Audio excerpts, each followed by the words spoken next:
ಓಂ ನಮೋ ಭಗವತೆ ವಾಸುದೇವಾಯ. ಓಂ ನಮೋ ಭಗವತೆ ವಾಸುದೇವಾಯ. ಓಂ ನಮೋ ಭಗವತೆ ವಾಸುದೇವಾಯ. ಓಂ ಸುರಭ್ಯೇ ನಮಃ. ಓಂ ಸುರಭ್ಯೇ ನಮಃ. ಓಂ ಸುರಭ್ಯೇ ನಮಃ. ಮೂಕಂ ಕರೋತಿ ವಾಚಾಲಂ ಪಂಗುಂ ಲಂಘಯತೆ ಗಿರಿಂ ಯತ್ಕೃಪಾತಮಹಂ ವಂದೇ ಶ್ರೀಗುರುಂ ದೀನತಾರಿಣಂ ಶ್ರೀಚೈತನ್ಯಮೀಶ್ವರಂ ಪರಮಾನಂದಮಾಧವಂ. ನಮೋ ವಿಷ್ಣುಪಾದಾಯ ಕೃಷ್ಣಪ್ರೇಷ್ಠಾಯ ಭೂತಲೆ ಶ್ರೀಮತಿ ಭಕ್ತರಾಘವ ಸ್ವಾಮಿ ನಾಮ್ನೆ ನಮಸ್ತೆ ಗೌರಸೇವಾಯಾಂ ಸದಾ ನಿವೇದಿತಾತ್ಮನಿವಾದ ಗುರು ಪಾದಾರ್ಥ ವರ್ಣಾಶ್ರಮ ಪ್ರಚಾರಣೆ. ಹರೇ ಕೃಷ್ಣ ಎಲ್ರಿಗೂ. ಇವತ್ತು ಶುಕ್ರವಾರ 8ನೇ ಅಧ್ಯಾಯದ 5ನೇ ಶ್ಲೋಕ ಓದೋಣ ಎಲ್ರು. 5ನೇ ಶ್ಲೋಕ ತುಂಬಾ ಇಂಪಾರ್ಟೆಂಟ್ ಶ್ಲೋಕ. ಇನ್ನು 3-4 ಶ್ಲೋಕಗಳು ಹೇಗೆ ಭಗವಂತನ ಸ್ಮರಣೆ ಅಂತ್ಯಕಾಲದಲ್ಲಿ ಹೇಗೆ ಅಂತ ಹೇಳೋದ್ರ ಬಗ್ಗೆ ಚರ್ಚೆ. ಭಗವಂತ ಅರ್ಜುನನಿಗೆ ಹೇಳ್ತಾ ಇರುವಂಥದ್ದು, ಅಂತಕಾಲೇ ಚ ಮಾಮೇವ ಸ್ಮರನ್ ಮುಕ್ತ್ವಾ ಕಲೇವರಂ ಯ ಪ್ರಯಾತಿ ಸಮದ್ಭಾವಂ ಯಾತಿ ನಾಸ್ತ್ಯತ್ರ ಸಂಶಯಃ.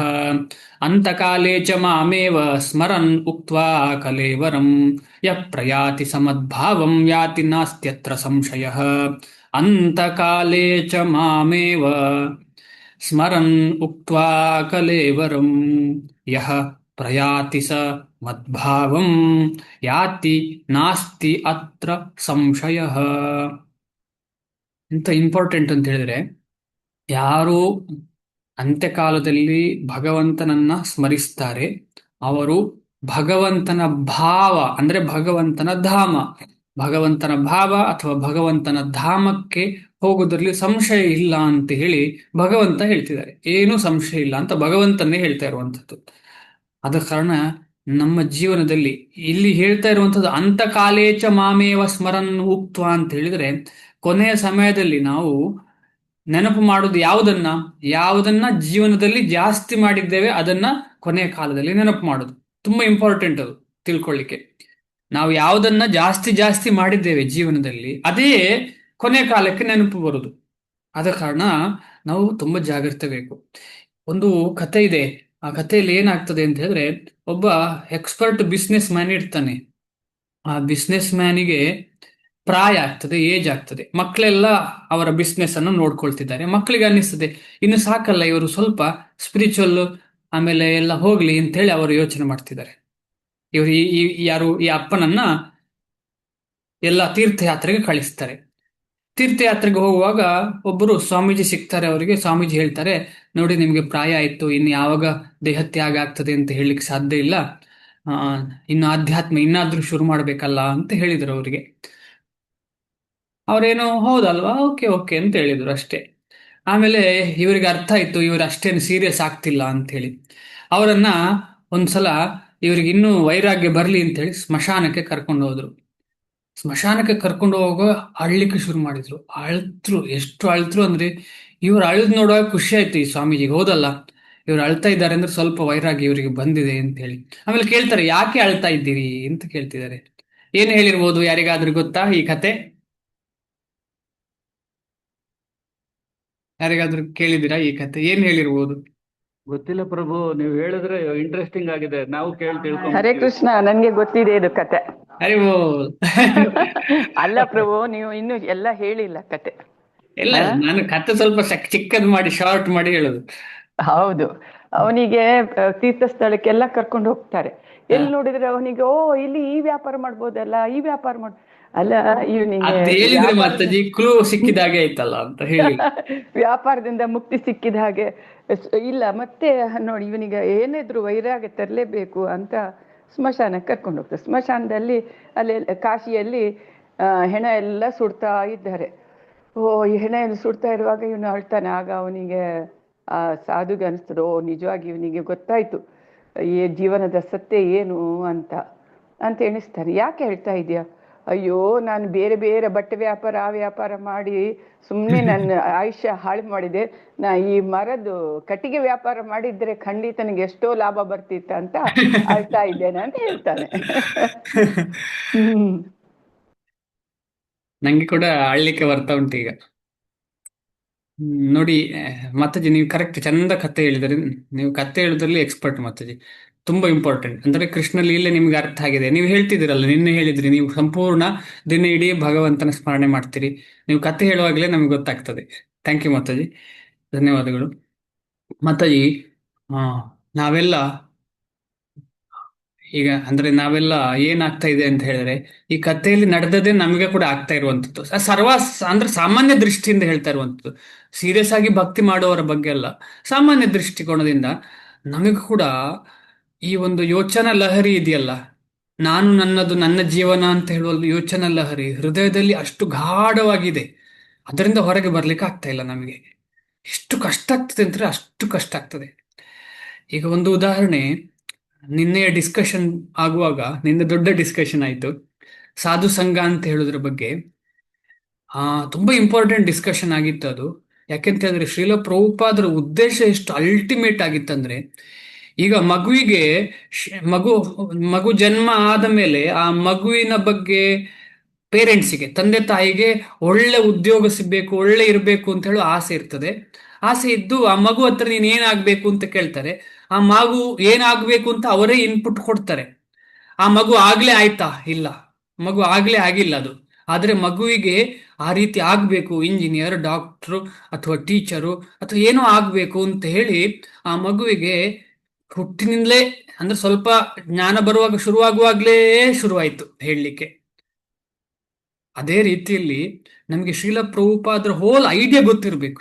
ನಮಗೆ ಇವತ್ತೇ ಆಗ್ತದೆ ಅಂತ ಅಲ್ಲ, ನಾವು ಇವತ್ತೇ ಮಾಡ್ತಿದ್ದೇವೆ ಅಂತ ಅಲ್ಲ, ನಾವು ಅದಕ್ಕೆ ಸಹಯೋಗ ಇರಬೇಕು ಅಂತ ಹೇಳೋ ಉದ್ದೇಶದಿಂದ ನಾನು ಅಲ್ಟಿಮೇಟ್ ಆನ್ಸರ್, ನನಗೆ ಗೊತ್ತಿದ್ದರಲ್ಲಿ ಅಲ್ಟಿಮೇಟ್ ಅನ್ಕೊಂಡು ಆನ್ಸರ್ ಕೊಟ್ಟಿದ್ದೇನೆ ನಿನ್ನೆ.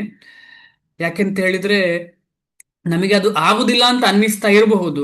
ಈಗ ಉದಾಹರಣೆಗೆ ಚಿಕ್ಕ ಮಗುವಿಗೆ ನನಗೆ ಸಾಧ್ಯವೇ ಇಲ್ಲ, ದೊಡ್ಡದಾದ ಮೇಲೆ ನಾನು ಹಾಗೆಲ್ಲ ಆಗ್ಲಿಕ್ಕಿಲ್ಲ ಅಂತ ಹೇಳಿದ್ರೆ ಆಗುವ ಅವಕಾಶವೇ ಇರುವುದಿಲ್ಲ. ಅದು ರಿಜೆಕ್ಟ್ ಮಾಡಿದ ಹಾಗೆ. ಅದಕ್ಕೆ ಶ್ರೀಲ ಪ್ರಭುಪಾದರು ಹನಿ ಬಾಟಲ್ ಅನ್ನ ಹೊರಗಡೆಯಿಂದ ನೆಕ್ಕುದು ಅಂತ ಹೇಳೋ ಉದಾಹರಣೆ ಕೊಡ್ತಾರೆ. ಅಂದ್ರೆ ಜೇನಿನ ಬಾಟ್ಲನ್ನ ಹೊರಗಡೆಯಿಂದ ನೆಕ್ಕಿದ್ರೆ ಏನು ಪ್ರಯೋಜನ ಇಲ್ಲ ಅಂತ ಹೇಳಿ. ಅದ ಕಾರಣ ಶ್ರೀಲ ಪ್ರಭುಪಾದರು ಹೇಳಿದಂಥ ಪ್ರತಿಯೊಂದು ವಾಕ್ಯವೂ ನಮಗೆ ಎಲ್ಲವೂ ಇಂಪಾರ್ಟೆಂಟ್. ಯಾವುದನ್ನು ಬಿಡುವ ಹಾಗಿಲ್ಲ, ಸಂಕೀರ್ತನೆಯನ್ನು ಬಿಡುವಾಗಿಲ್ಲ, ಟೆಂಪಲ್ ಅನ್ನು ಬಿಡುವಾಗುವುದಿಲ್ಲ, ಪ್ರೀಚಿಂಗ್ ಅನ್ನು ಬಿಡುವಾಗಿಲ್ಲ, ಯಾವುದನ್ನು ಬಿಡುವ ವಿಚಾರವೇ ಇಲ್ಲ. ವರ್ಣಾಶ್ರಮ ಧರ್ಮವನ್ನು ಮರುಸ್ಥಾಪನೆ ಮಾಡುವುದನ್ನು ಬಿಡುವ ಹಾಗಿಲ್ಲ. ನಮ್ಮ ಕೈಯಲ್ಲಿ ಎಷ್ಟೆಷ್ಟು ಸಾಧ್ಯ ಭಗವಂತನ ಪ್ರೇರೇಪಣೆಯಿಂದ ಅಷ್ಟು ನಮ್ಮ ಸಹಯೋಗ ಇದ್ರೆ ಏನಾಗ್ತದೆ ಅಂತಂದ್ರೆ ಶ್ರೀಲ ಪ್ರಭುಪಾದರಿಗೆ, ಭಗವಂತನಿಗೆ ತುಂಬಾ ಖುಷಿ ಆಗ್ತದೆ. ಅದೇ ರೀತಿಯಲ್ಲಿ ಇಲ್ಲಿ ಈ ಕಥೆಯಲ್ಲಿ ಏನಾಯ್ತು ಅಂತ ಹೇಳಿದ್ರೆ, ಈ ಕಥೆಯಲ್ಲಿ ನಮಗೆಲ್ಲ ಅರ್ಥ ಆದ ಹಾಗೆ ಅವನ ಮನಸ್ಥಿತಿ ಏನು, ಅದೇ ಯಾವುದು ಬಿಸ್ನೆಸ್. ಅದೇ ರೀತಿಯಲ್ಲಿ ನಮಗೆ ಕೂಡ ನಾವು ಏನು ಇಡೀ ಜೀವನದಲ್ಲಿ ಮಾಡ್ತೇವೆ ಅದೇ ಕೊನೆಯ ಕಾಲಕ್ಕೆ ಬರುವಂಥದ್ದು. ಅಕಸ್ಮಾತ್ತಾಗಿ ಯಾರ್ದೋ ಒಂದು ಕೃಪೆಯಿಂದ, ಭಗವಂತನ ಭಕ್ತರ ಕೃಪೆಯಿಂದ ಕೃಷ್ಣ ಅಂತ ಹೇಳಿದ್ರೆ ಅದೊಂದು ಭಾಗ್ಯವೇ. ಆದ್ರೆ ಅದು ರಿಸ್ಕ್ ಇದೆ, ಅದಷ್ಟು ಸುಲಭ ಅಲ್ಲ. ಅದು ಅಷ್ಟು ಸುಲಭ ಇರ್ತಿದ್ರು ಎಲ್ಲರೂ ಮಾಡ್ತಿದ್ರು, ಎಲ್ಲರೂ ಆಗ್ತಿದ್ರು. ಹಾಗೆ ಅಷ್ಟು ಸುಲಭವಲ್ಲ. ಆದ ಕಾರಣ ನಾವೆಲ್ಲರೂ ನಿತ್ಯವೂ ಸಂಪೂರ್ಣವಾಗಿ ಭಗವಂತನ ಸ್ಮರಣೆ ಮಾಡಲಿಕ್ಕೆ ಪ್ರಯತ್ನ ನಮ್ಮದು. ಸ್ಪೆಸಿಫಿಕಲಿ ಹರಿನಾಮದ ಸ್ಮರಣೆ. ಹರಿನಾಮ ತುಂಬಾ ಇಂಪಾರ್ಟೆಂಟ್. ಆದ ಕಾರಣ ಈ ಶ್ಲೋಕ ಎಲ್ಲ ತುಂಬಾ ಇಂಪಾರ್ಟೆಂಟ್. ಯಾಕೆ ಅಂತ ಹೇಳಿದ್ರೆ ಇದು ನಮಗೆಲ್ಲ ಬರುವಂಥದ್ದೇ. ನಾವು ಯಾರು ಪರ್ಮನೆಂಟ್ ಅಲ್ಲ. ಇಲ್ಲಿ ಒಂದು ದಿನ ಆಚೆ ಈಚೆ ಅಷ್ಟೇ, ಮಟೀರಿಯಲಿ ಒಂದು ದಿನ ಆಚೆ ಈಚೆ. ಬಟ್ ನಮಗೆಲ್ರಿಗೂ ಆಗುವಂಥದ್ದು ಇದು. ಆಗೇ ಆಗ್ತದೆ. ಹೇಗೆ ಆಗ್ತದೆ ನಮಗೆ ಗೊತ್ತಿಲ್ಲ. ಅದ ಕಾರಣ ಒಬ್ಬರೇ ಒಬ್ಬ ರಕ್ಷಕ, ಅದು ಕೃಷ್ಣ. ಬೇರೆ ಯಾರು ರಕ್ಷಣೆ ಮಾಡ್ಲಿಕ್ಕೆ ಸಾಧ್ಯ ಇಲ್ಲ. ಈಗ ಉದಾಹರಣೆಗೆ ಚಿಕ್ಕ ಚಿಕ್ಕ ಹಕ್ಕಿಗಳೆಲ್ಲ ಹಾರ್ಲಿಕ್ಕೆ ಪ್ರಯತ್ನ ಪಡ್ತಾ ಇದ್ದೇವೆ. ಏನು ಒಬ್ಬರ ಮೇಲೆ ಒಂದು ಹತ್ತಿ ಹಾರ್ತವ? ಇಲ್ಲ, ಅದರದರ ರೆಕ್ಕೆ ಬಡಿದುಕೊಂಡೇ ಹಾರಬೇಕು, ಅದರದರ ರೆಕ್ಕೆ ಬಡ್ಕೋಬೇಕು. ಬೇರೆ ಯಾರು ಬರುದಿಲ್ಲ ಹಾರಿಸ್ಲಿಕ್ಕೆ. ಆಮೇಲೆ ಎಲ್ಲರೂ ಸೇರಿ ಸಪೋರ್ಟ್ ಮಾಡ್ಬೋದು. ಇದೇ ಸಾಧು ಸಂಘ ಅಂತ ಹೇಳಿದ್ರೆ ನಾವೆಲ್ಲ ಸೇರಿ ಒಬ್ರಿಗೊಬ್ರು ಸಪೋರ್ಟ್ ಮಾಡೋದು. ಆದ್ರೆ ಹಾರೋದು ನಾವೇ ಹಾರಬೇಕು, ನಮ್ಮ ಸಾಧನೆಯನ್ನು ನಾವೇ ಮಾಡಬೇಕು. ಅಂತ ಕಾಲದಲ್ಲಿ ನೆನಪಾಗ್ಬೇಕಿದ್ರೆ ನಾವು ನಿತ್ಯ ಡೈಲಿ, ಈಗ ನಮ್ಮ ಮಾತಾಜಿ ಮಾಡಿದ ಹಾಗೆ ಇಡೀ ದಿವಸ ಹೇಗೆ ಸಾಧನೆ ಮಾಡಬಹುದು, ಅವರು ಮಾಡಿದ ಹಾಗೆ ನಾವು ಕೂಡ ಅವರ ಹಾಗೆ ಮಾಡ್ಲಿಕ್ಕೆ ನಾವೆಲ್ಲ ಪ್ರಯತ್ನ ಪಡೋಣ. ತುಂಬಾ ಖುಷಿ ಆಯ್ತು ಆಕ್ಚುಲಿ ಅವರು ಹೇಳಿದ್ದನ್ನು ಕೇಳಿ. ಯಾಕೆಂತ ಹೇಳಿದ್ರೆ ಅಷ್ಟು ಸುಲಭ ಅಲ್ಲ. ಈಗ ಎಷ್ಟೋ ಪ್ರಾಯ ಆದವರು ಇದ್ದಾರೆ, ಎಷ್ಟೋ ಯಂಗ್ ಇದ್ದಾರೆ, ಎಲ್ಲರೂ ಕೃಷ್ಣ ಭಕ್ತಿ ಮಾಡ್ತಿದ್ದಾರೆ? ಇಲ್ಲ. ಆದ ಕಾರಣ ಇಂಥ ಶ್ರೇಷ್ಠ ಭಕ್ತರ ಎಕ್ಸಾಂಪಲ್ ನಮ್ಮ ನಡುವೆ ಇದ್ದಾರೆ. ಆದ ಕಾರಣ ಎಲ್ಲ ಭಕ್ತರ ಎಕ್ಸಾಂಪಲ್ ತಗೊಂಡು ನಾವು ಮುಂದೆ ಹೋಗ್ಬೇಕು. ಶುದ್ಧ ಆಗ್ಬೇಕು ನಾವು, ಅದು ಇಂಪಾರ್ಟೆಂಟ್. ಶುದ್ಧ ಆಗ್ಲಿಕ್ಕೆ ನಮ್ಮ ಮನಸ್ಸು ವೈಕುಂಠದಲ್ಲಿ ಇರುವ ಹಾಗೆ, ಗೋಲೋಕದಲ್ಲಿ ಇರುವ ಹಾಗೆ ಆಗ್ಬೇಕಿದ್ರೆ ನಾವು ಈ ಗೋಲೋಕದಲ್ಲಿ ಇರುವ ವೃಂದಾವನದಲ್ಲಿ ಬದುಕಬೇಕು. ನಾವು ವೃಂದಾವನಕ್ಕೆ ಹೋಗ್ಲಿಕ್ಕೆ ಸಾಧ್ಯ ಇಲ್ಲ. ಮನೆಯನ್ನು ವೃಂದಾವನ ಮಾಡಬೇಕು, ಮನೆಯನ್ನು ವೃಂದಾವನ ಮಾಡ್ಲಿಕ್ಕೂ ಅಷ್ಟು ಸುಲಭ ಇಲ್ಲ. ಆದ ಕಾರಣ ನಾವೆಲ್ಲ ಸೇರಿ ಅಂದ್ರೆ ನಿಮ್ಮ ಮನೆಯಲ್ಲಿ ನಾನಿಲ್ಲ, ನಿಮ್ಮ ಮನೆಯಲ್ಲಿ ಇನ್ನೊಬ್ರು ಇಲ್ಲ, ಆದ ಕಾರಣ ನಾವೆಲ್ಲ ಮನೆಯಿಂದ ಹೊರಗಿದ್ದೇವೆ, ಅವರವರ ಮನೆಯ ಹೊರಗಿದ್ದೇವೆ. ಅಂದ್ರೆ ನಿಮ್ಮ ಮನೆಯಲ್ಲಿ ನಾನಿಲ್ಲ ಅಥವಾ ಇನ್ನೊಬ್ಬನ ಮನೆಯಲ್ಲಿ ಮತ್ತೊಬ್ರು ಇಲ್ಲ, ಅಂದ್ರೆ ಭಕ್ತರು ಸಪರೇಟ್ ಆಗಿದ್ದಾರೆ. ಈಗ ಮನೆಯಲ್ಲಿ ಫ್ಯಾಮಿಲಿ ಭಕ್ತರಾಗಿರ್ಬಹುದು, ಒಂದಿಬ್ರು ಫ್ಯಾಮಿಲಿ ಭಕ್ತರಾಗಿರ್ಬಹುದು. ಹಾಗಿದ್ರೆ ಅದೇ ಅದೇ ವೈಕುಂಠ ಆಗ್ತದಾ? ಇಲ್ಲ, ಅದರ ಹತ್ತಿರ ಇರುವ ಫ್ಯಾಮಿಲಿ ಕೂಡ ಆಗ್ಬೇಕು. ಆದ ಕಾರಣ ಇದು ದೊಡ್ಡ ವಿಷಯ, ಇದು ದೊಡ್ಡ ವಿಷಯ. ಆದ ಕಾರಣ ಈ ವಿಷಯವನ್ನು ನಾವು ತುಂಬಾ ಸೀರಿಯಸ್ ಆಗಿ ತಗೊಂಡು ಅದಕ್ಕೆ ಯಾರಿಗೆ ಆಸಕ್ತಿ ಇದೆ ಅವರಿಗೆ ನಾವು ಇದು ಮಾಡಬೇಕು. ಸ್ಪೆಸಿಫಿಕಲಿ ಯಂಗ್ಸ್ಟರ್ಸಿಗೆ, ಯಂಗ್ ಡಿವೋಟಿಗಳಿಗೆ. ಯಂಗ್ ಡಿವೋಟಿಗಳು ಖಂಡಿತವಾಗಿ ಹರೇ ಕೃಷ್ಣ ಮಹಾಮಂತ್ರ ತಗೊಂಡು ಪ್ರಚಾರ ಮಾಡ್ತಿದ್ದಾರೆ. ಅದರ ಜೊತೆ ಈ ರೀತಿಯ ವಿಲೇಜ್ ಅಲ್ಲಿ, ಅಂದ್ರೆ ಹಳ್ಳಿಗಳಲ್ಲಿ ವರ್ಣಾಶ್ರಮ ಧರ್ಮವನ್ನ ಮರುಸ್ಥಾಪನೆ ಮಾಡಿ ಹಳ್ಳಿಗರನ್ನ ಕೃಷ್ಣ ಪ್ರಜ್ಞೆಗೆ ಬರಿಸಿದ್ರೆ ಉಂಟಲ್ಲ, ಅದು ಶ್ರೀಲ ಪ್ರಭುಪಾದರಿಗೆ ತುಂಬಾ ಖುಷಿ ಕೊಡ್ತದೆ. ಯಾಕಂದ್ರೆ ಅವರೇ ಹೇಳಿರುವಂತ ವಿಚಾರ. ಇದೆಲ್ಲವೂ ಎಲ್ಲದಕ್ಕೂ ಒಂದೊಂದು ಅಂಗ ಬೇಕು. ಈಗ ಉದಾಹರಣೆಗೆ ಕೆಲವರಿಗೆ ಪ್ರೀಚಿಂಗ್ ತುಂಬಾ ಇಷ್ಟ ಇರ್ತದೆ, ಕೆಲವರಿಗೆ ಅಡಿಗೆ ತುಂಬಾ ಇರ್ತದೆ, ಕೆಲವರಿಗೆ ಇದು ಇರಬಹುದಲ್ವಾ. ಇದು ಇರುವವರು ಇದ್ರೆ, ಯಾವುದು ಹಳ್ಳಿಗೆ ಹೋಗಿ ಪ್ರಚಾರ ಮಾಡುವ ಆಸಕ್ತಿ ಇರುವವರು ಇದ್ರೆ ಅವರನ್ನು ನಾವು ಇನ್ಸ್ಪೈರ್ ಮಾಡ್ಬೇಕು, ಅವರಿಗೆ ನಾವು ಹುರುಪು ಕೊಡಬೇಕು. ಅಂದ್ರೆ ಈ ರೀತಿಯಲ್ಲಿ ಎಲ್ಲ ಕೂಡ ನಡಿಬೇಕು ಅಂತ ಹೇಳೋ ಉದ್ದೇಶದಿಂದ ನಿನ್ನೆ ಆ ಉತ್ತರ ಕೊಟ್ಟದ್ದು. ನಿಜವಾದ ಉತ್ತರ ಯಾಕೆ ಅಂತ ಹೇಳಿದ್ರೆ, ಹೇಗೆ ವೈಕುಂಠದಲ್ಲಿ ಎಲ್ಲ ಭಕ್ತರು ಜೊತೆ ಸೇರಿ ಭಗವಂತನ ಸ್ಮರಣೆ ಮಾಡ್ತಾರೆ, ಅದೇ ರೀತಿ ನಾವೆಲ್ಲರೂ ಒಟ್ಟಿಗೆ ಸೇರಬೇಕು. ಅದೇ ಶ್ರೀಲ ಪ್ರಭುಪಾದರ ಕ್ಲಾಸು ಕೇಳಿದ್ರ ಮಹತ್ವ. ಒಟ್ಟಿಗೆ ಸೇರ್ಲಿಲ್ಲ ಅಂದ್ರೆ ಸಾಧ್ಯ ಇಲ್ಲ. ಯಾಕಂತ ಹೇಳಿದ್ರೆ ಕೃಷ್ಣ ಒಬ್ಬನೇ ಇರುವಲ್ಲಿ ಬರುವುದಿಲ್ಲ. ಯಾಕಂದ್ರೆ ಶಾಸ್ತ್ರ ಹೇಳ್ತದೆ, ಏನ್ ಹೇಳ್ತದೆ, ನಾರದ ಮುನಿಗಳು ಏನ್ ಹೇಳ್ತಾರೆ, ನಾರದ ಮುನಿಗಳಿಗೆ ಭಗವಂತ ಏನ್ ಹೇಳ್ತಾರೆ? ಯಾರಾದ್ರೂ ನೆನಪಿದ್ಯಾ? ನಾರದ ಮುನಿಗಳಿಗೆ ಭಗವಂತ ಏನ್ ಹೇಳ್ತಾರೆ?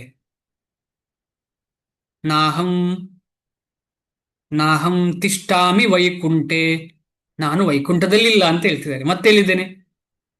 ಯೋಗಿನಾಂ ಹೃದಯೇಶುವ, ಯೋಗಿಗಳ ಹೃದಯದಲ್ಲಿ ಸಹ ನಾನಿಲ್ಲ ಅಂತ ಹೇಳ್ತಿದ್ದೇನೆ. ಅಂದ್ರೆ ಯಾವ ರೀತಿ ಇಲ್ಲ? ಯಾವ ರೀತಿ ಇಲ್ಲ? ವೈಕುಂಠದಲ್ಲಿ ಮತ್ತು ಯೋಗಿಗಳ ಹೃದಯದಲ್ಲಿ ಯಾವ ರೀತಿಯಲ್ಲಿ ಇಲ್ಲ? ಇದ್ದಾನೆ, ಕೃಷ್ಣ ಇದ್ದಾನೆ. ಆದರೆ ಪ್ರೀತಿಯ ಸಂಬಂಧ ಇರುವಂತಹ ಕೃಷ್ಣ ಇಲ್ಲ ಅಲ್ಲಿ. ಅಲ್ಲೇನು, ಈಗ ವೈಕುಂಠದಲ್ಲಿ, ಸ್ಪೆಸಿಫಿಕಲಿ ವೈಕುಂಠದಲ್ಲಿ ಹೇಗಿರ್ತಾನೆ ಭಗವಂತ? ರಾಜನಾಗಿರ್ತಾನೆ ಅಲ್ಲಿ. ಅದೇ ರೀತಿ ಹೃದಯದಲ್ಲಿ ಏನಿರ್ತಾನೆ? ಹನುಮಂತ, ಉಪದೃಷ್ಟ, ಅಂದ್ರೆ ನ್ಯೂಟ್ರಲ್ ಆಗಿರ್ತಾನೆ ಭಗವಂತ. ಆದರೆ ನಿಜವಾದ ಕೃಷ್ಣ, ಗೋಲೋಕದಲ್ಲಿರುವ ವೃಂದಾವನದ ಕೃಷ್ಣ ಎಲ್ಲಿರ್ತಾನೆ? ಯತ್ರ ಗಾಯಂತಿ ಮದ್ಭಕ್ತ ತತ್ರ ತಿಷ್ಠಾಮಿ ನಾರದ. ಎಲ್ಲಿ ಭಕ್ತರು ನನ್ನ ಬಗ್ಗೆ ಕೀರ್ತನೆ ಮಾಡ್ತಾರೆ ಅಲ್ಲಿ ನಾನಿದ್ದೇನೆ ಅಂತ ಹೇಳಿದ್ರೆ ನಾವೆಲ್ಲ ಏನ್ ಮಾಡಬೇಕು? ಆ ರೀತಿಯ ಸಂಘದಲ್ಲಿ ಇರಬೇಕು. ಅಷ್ಟೇ ಸಿಂಪಲ್ ವಿಷಯ ಇದು, ಅಷ್ಟೇನು ಕಾಂಪ್ಲಿಕೇಟೆಡ್ ಅಲ್ಲ. ಮುಂದೆ ಹೋಗೋಣ, ಈ ಶ್ಲೋಕದ ಬಗ್ಗೆ ಡಿಸ್ಕಷನ್ ಮಾಡೋಣ.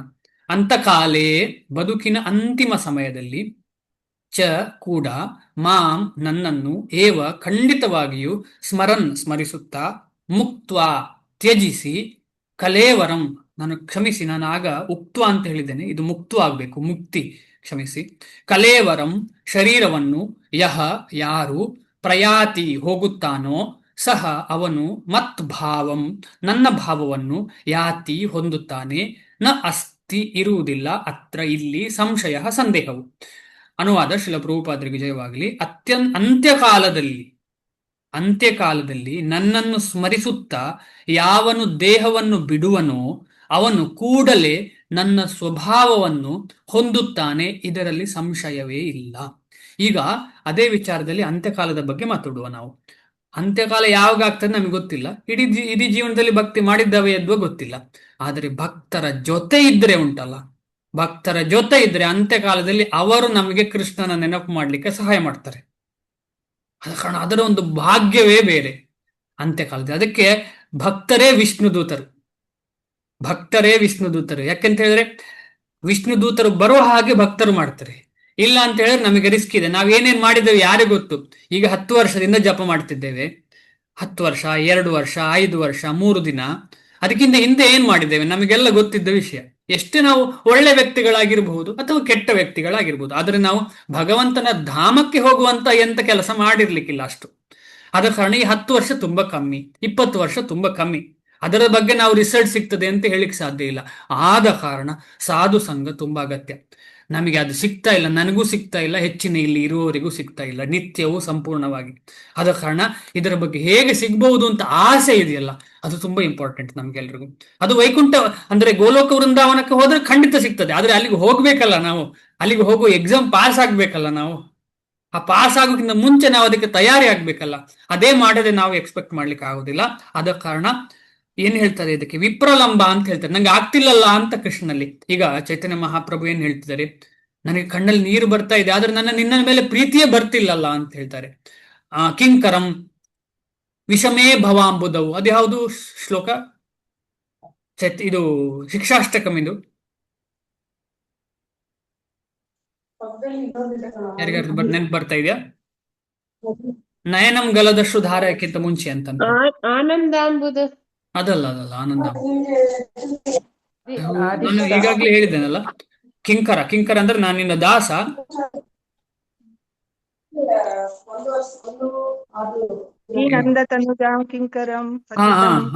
ವಿಷಮೇ ಭವಾಂಬುದವು ತವ ಪಾದ ಪಂಕಜ ತಿತಧೂಲಿ ಸದೃಶಂ ವಿಚಿಂತಯ. ನಾನು ಇಲ್ಲಿ ಭವಸಾಗರದಲ್ಲಿ ಮುಳುಗಿದ್ದೇನೆ ಅಂತ ಚೈತನ್ಯ ಮಹಾಪ್ರಭುಗಳು ಹೇಳ್ತಾ ಇರುವಂತದ್ದು.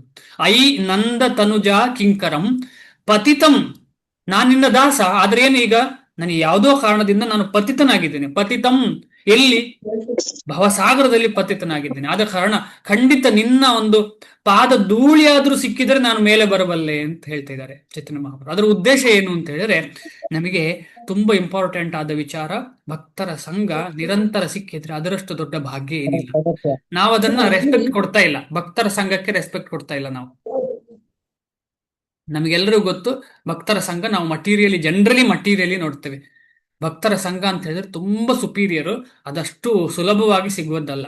ಅದ ಕಾರಣ ನಾವು ಅದು ಸಿಕ್ಕಿದ್ದನ್ನ ಖಂಡಿತವಾಗಿ ಬಿಡಬಾರದು ನಾವು ಯಾರು ಕೂಡ. ನಮ್ದೆಲ್ಲ ಭಾಗ್ಯ. ಆಯ್ತು. ಅನುವಾದ ಶ್ರೀಲ ಪ್ರಭುಪಾದರಿಗೆ ಜಯವಾಗಲಿ.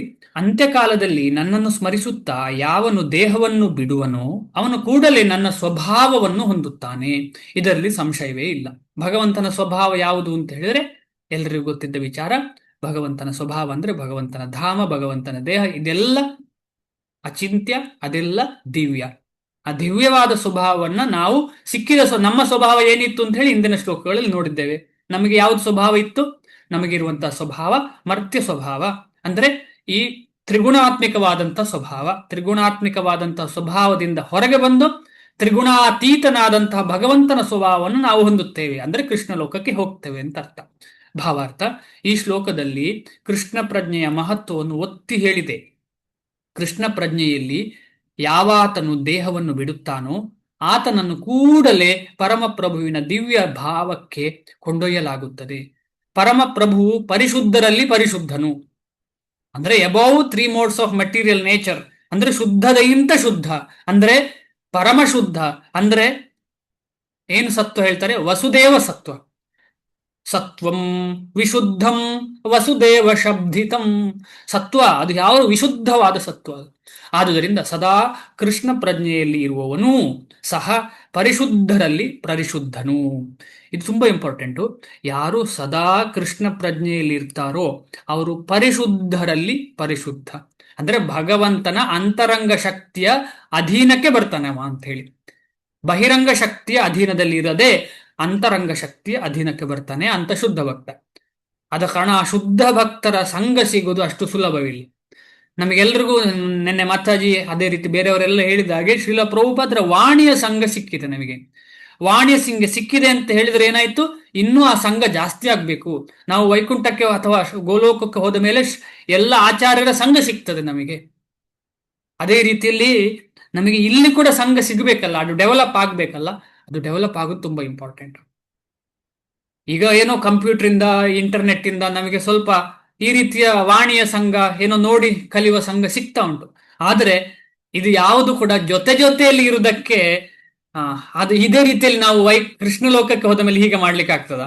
ಇಂಟರ್ನೆಟ್ ಅಲ್ಲಿ ಇರ್ಬೋದಾ? ಗೊತ್ತಿಲ್ಲ. ಇರ್ಬೋದಾ? ಇಲ್ಲಿ ಭೂಲೋಕದಲ್ಲಿ ಈಗ ಶುರುವಾಗಿರ್ಬೋದು, ಗೋಲೋಕದಲ್ಲಿ ಕೂಡ ಶುರು ಆಗಿರ್ಬೋದಾ? ಸರಿ, ಚಿಂತನೆ ಮಾಡಿ. ಖಂಡಿತ ಸಾಧ್ಯವೇ ಇಲ್ಲ. ಯಾಕೆಂದ್ರೆ ಭಗವಂತ ಯಾವತ್ತು ಭೂಮಿಯನ್ನ ಹಾಳು ಮಾಡುವುದಿಲ್ಲ. ಹಾಳು ಮಾಡೋದು ನನ್ನಂತಹ ರಾಕ್ಷಸರು. ನನ್ನಂತ ರಾಕ್ಷಸ ಹೇಗೆ ಅಲ್ಲಿಗೆ ಹೋಗ್ಲಿಕ್ಕೆ ಸಾಧ್ಯ? ಸಾಧ್ಯ ಇಲ್ಲ. ಸ್ಮರನ್ ಎನ್ನುವ ಶಬ್ದ ಮುಖ್ಯವಾದದ್ದು. ಸಾಧ್ಯ ಇಲ್ಲ ಅಂತ ಹೇಳಿದ್ರೆ ನಾನು ಅಲ್ಲಿ ಹೋಗುವ ಅವಕಾಶ ಸಿಕ್ಕಿದ್ರೆ ನಾನು ಅಲ್ಲಿ ಹೋಗಿ ಹಾಳು ಮಾಡ್ತೇನೆ ಏನೋ ಪುನಃ. ಆದ ಕಾರಣ ನಾನು ಶುದ್ಧನಾಗದೆ ಅಲ್ಲಿ ಹೋಗ್ಲಿಕ್ಕೆ ಪ್ರಯತ್ನ ಇಲ್ಲ ಪಡಬಾರ್ದು. ನನ್ನನ್ನು ಶುದ್ಧ ಮಾಡಪ್ಪ ಅಂತ ಕೃಷ್ಣನಲ್ಲಿ ಕೇಳಿ, ನಿನ್ನ ನಿನ್ನ ಸೇವೆ ಮಾಡಲಿಕ್ಕೆ ಯೋಗ್ಯನಾದ ವ್ಯಕ್ತಿಯನ್ನಾಗಿ ನನ್ನನ್ನು ಮಾಡು ಕೃಷ್ಣ, ನಿನ್ನನ್ನು ಸೇವೆ ಮಾಡುವ ಯೋಗ್ಯ ವ್ಯಕ್ತಿಯಾಗಿ ನನ್ನನ್ನು ಮಾಡು ಅಂತ ಭಗವಂತನಲ್ಲಿ ಕೇಳಬೇಕು. ಹೇಗಿದ್ರೂ ಪರವಾಗಿಲ್ಲ, ನಾನು ನಿನ್ನ ಸೇವೆ ಮಾಡ್ತೇನೆ ಅಂತ ಹೇಳಿದ್ರೆ ನಾವು ಇರ್ರೆಸ್ಪಾನ್ಸಿಬಲ್ ಅಂತ ಅರ್ಥ. ಸ್ಮರನ್ ಎನ್ನುವ ಶಬ್ದ ಮುಖ್ಯವಾದದ್ದು. ಭಕ್ತಿಪೂರ್ವಕ ಸೇವೆಯಲ್ಲಿ ಕೃಷ್ಣ ಪ್ರಜ್ಞೆಯ ಸಾಧನೆಯನ್ನು ಮಾಡದಿರುವ ಅಪರಿಶುದ್ಧ ಆತ್ಮಕ್ಕೆ ಕೃಷ್ಣ ಸ್ಮರಣೆಯ ಸಾಧ್ಯ ಇಲ್ಲ. ಸ್ಮರಣೆ ಎನ್ನುವ ಶಬ್ದ ಮುಖ್ಯವಾದದ್ದು, ಸ್ಮರಣೆ ಮಾಡುವಂಥದ್ದು. ಭಕ್ತಿಪೂರ್ವಕ ಸೇವೆಯಲ್ಲಿ ಕೃಷ್ಣ ಪ್ರಜ್ಞೆಯ ಸಾಧನೆಯನ್ನು ಮಾಡದಿರುವ ಅಪರಿಶುದ್ಧ ಆತ್ಮಕ್ಕೆ ಕೃಷ್ಣ ಸ್ಮರಣೆಯು ಸಾಧ್ಯವಿಲ್ಲ. ಕೊನೆಯ ಕಾಮದಲ್ಲಿ, ಕೊನೆಯ ಸಮಯದಲ್ಲಿ ಜೀವ ಹೋಗುವ, ಅಂದ್ರೆ ಜೀವ ಹೋಗುವುದಲ್ಲ, ಪ್ರಾಣ ಹೋಗುವ ಸಮಯದಲ್ಲಿ ಯಾರು ಇಡೀ ಜೀವನದಲ್ಲಿ ಕೃಷ್ಣನ ಸ್ಮರಣೆ ಮಾಡಲಿಲ್ಲ, ಆಗ ಅಂತ ಆತ್ಮಕ್ಕೆ ಕೃಷ್ಣನ ಸ್ಮರಣೆ ಬರಲಿಕ್ಕೆ ಸಾಧ್ಯ ಇಲ್ಲ ಅಂತ ಶ್ರೀಲ ಪ್ರಭುಪಾದರು ಹೇಳ್ತಾ ಇದ್ದಾರೆ. ಯಾಕಂದ್ರೆ ಭಕ್ತಿಪೂರ್ವಕ ಸೇವೆ ಮಾಡಲಿಲ್ಲಲ್ಲ.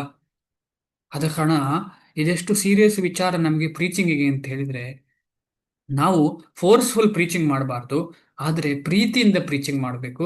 ಪ್ರೀತಿಯಿಂದ ಪ್ರೀಚಿಂಗ್ ಮಾಡಿದ್ರೆ ಏನಾಗ್ತದೆ ಅಂದ್ರೆ, ನಾನು ಹೇಳೋದು ನಮ್ಮ ರಿಲೇಟಿವ್ಸಿಗಾಗ್ಲಿ ಫ್ರೆಂಡ್ಸಿಗಾಗ್ಲಿ ನಮ್ಗೆ ಅನ್ನಿಸ್ತದೆ ಅವ್ರು ತಗೊಳ್ಳೋದಿಲ್ಲ ಅಂತೇಳಿ. ಯಾಕೆ ತಗೊಳ್ಳೋದಿಲ್ಲ ಅಂತ ಅನ್ನಿಸ್ತದೆ ಅಂತ ಹೇಳಿದ್ರೆ, ಹಿತ್ತಲ ಗಿಡ ಮದ್ದಲ್ಲ, ನಮ್ಮ ಬಗ್ಗೆ ಅವ್ರು ಚಿಕ್ಕದಿಂದಲೇ ಗೊತ್ತು ಅವ್ರಿಗೆ ಹೇಗೆ ನಾವು ಬಿಹೇವ್ ಇದ್ದೇವೆ, ಇವ ಸಡನ್ ಚೇಂಜ್ ಆಗ್ಬಿಟ್ನಾ ಇವ ಅಂತ ಅನ್ಕೊಳ್ತಾರೆ.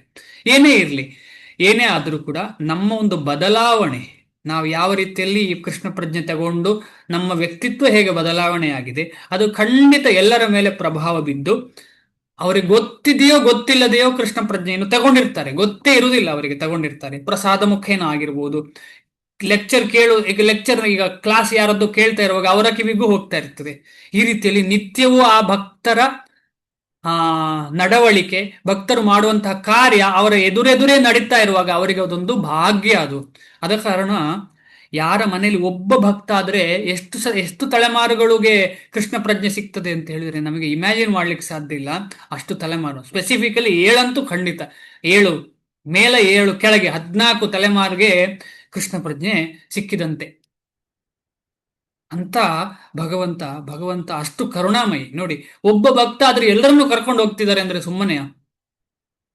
ಒಬ್ಬ ಭಕ್ತ ಆದ್ರೆ ಈಗ ಮೆಟೀರಿಯಲ್ ವರ್ಲ್ಡ್ ಅಲ್ಲಿ ಆಗ್ತದ? ಹಾಗೆ ಇಲ್ಲ. ಒಮ್ಮೆ ಹಾರಿದ್ರೆ ಸಾಕು, ಹಾರಿದ್ರೆ ಒಟ್ಟಿಗೆ ಇರುವವರನ್ನೆಲ್ಲ ತಗೊಂಡು ಹೋಗ್ತಾರೆ. ಹಾಗೆ ಅಂತ ಹೇಳಿ ಅದನ್ನ ನಾವು ಲೈಟ್ ಆಗಿ ತಗೊಳ್ಳೋದಲ್ಲ. ಅವರೆಲ್ಲ ತಗೊಂಡು ಹೋಗ್ತಾರೆ ಅಂತ ಹೇಳಿದ್ರೆ ಅವರಿಗೆ ಕೃಷ್ಣನ ಸೇವೆ ದೊರಕಿತು ಅಂತಲ್ಲ.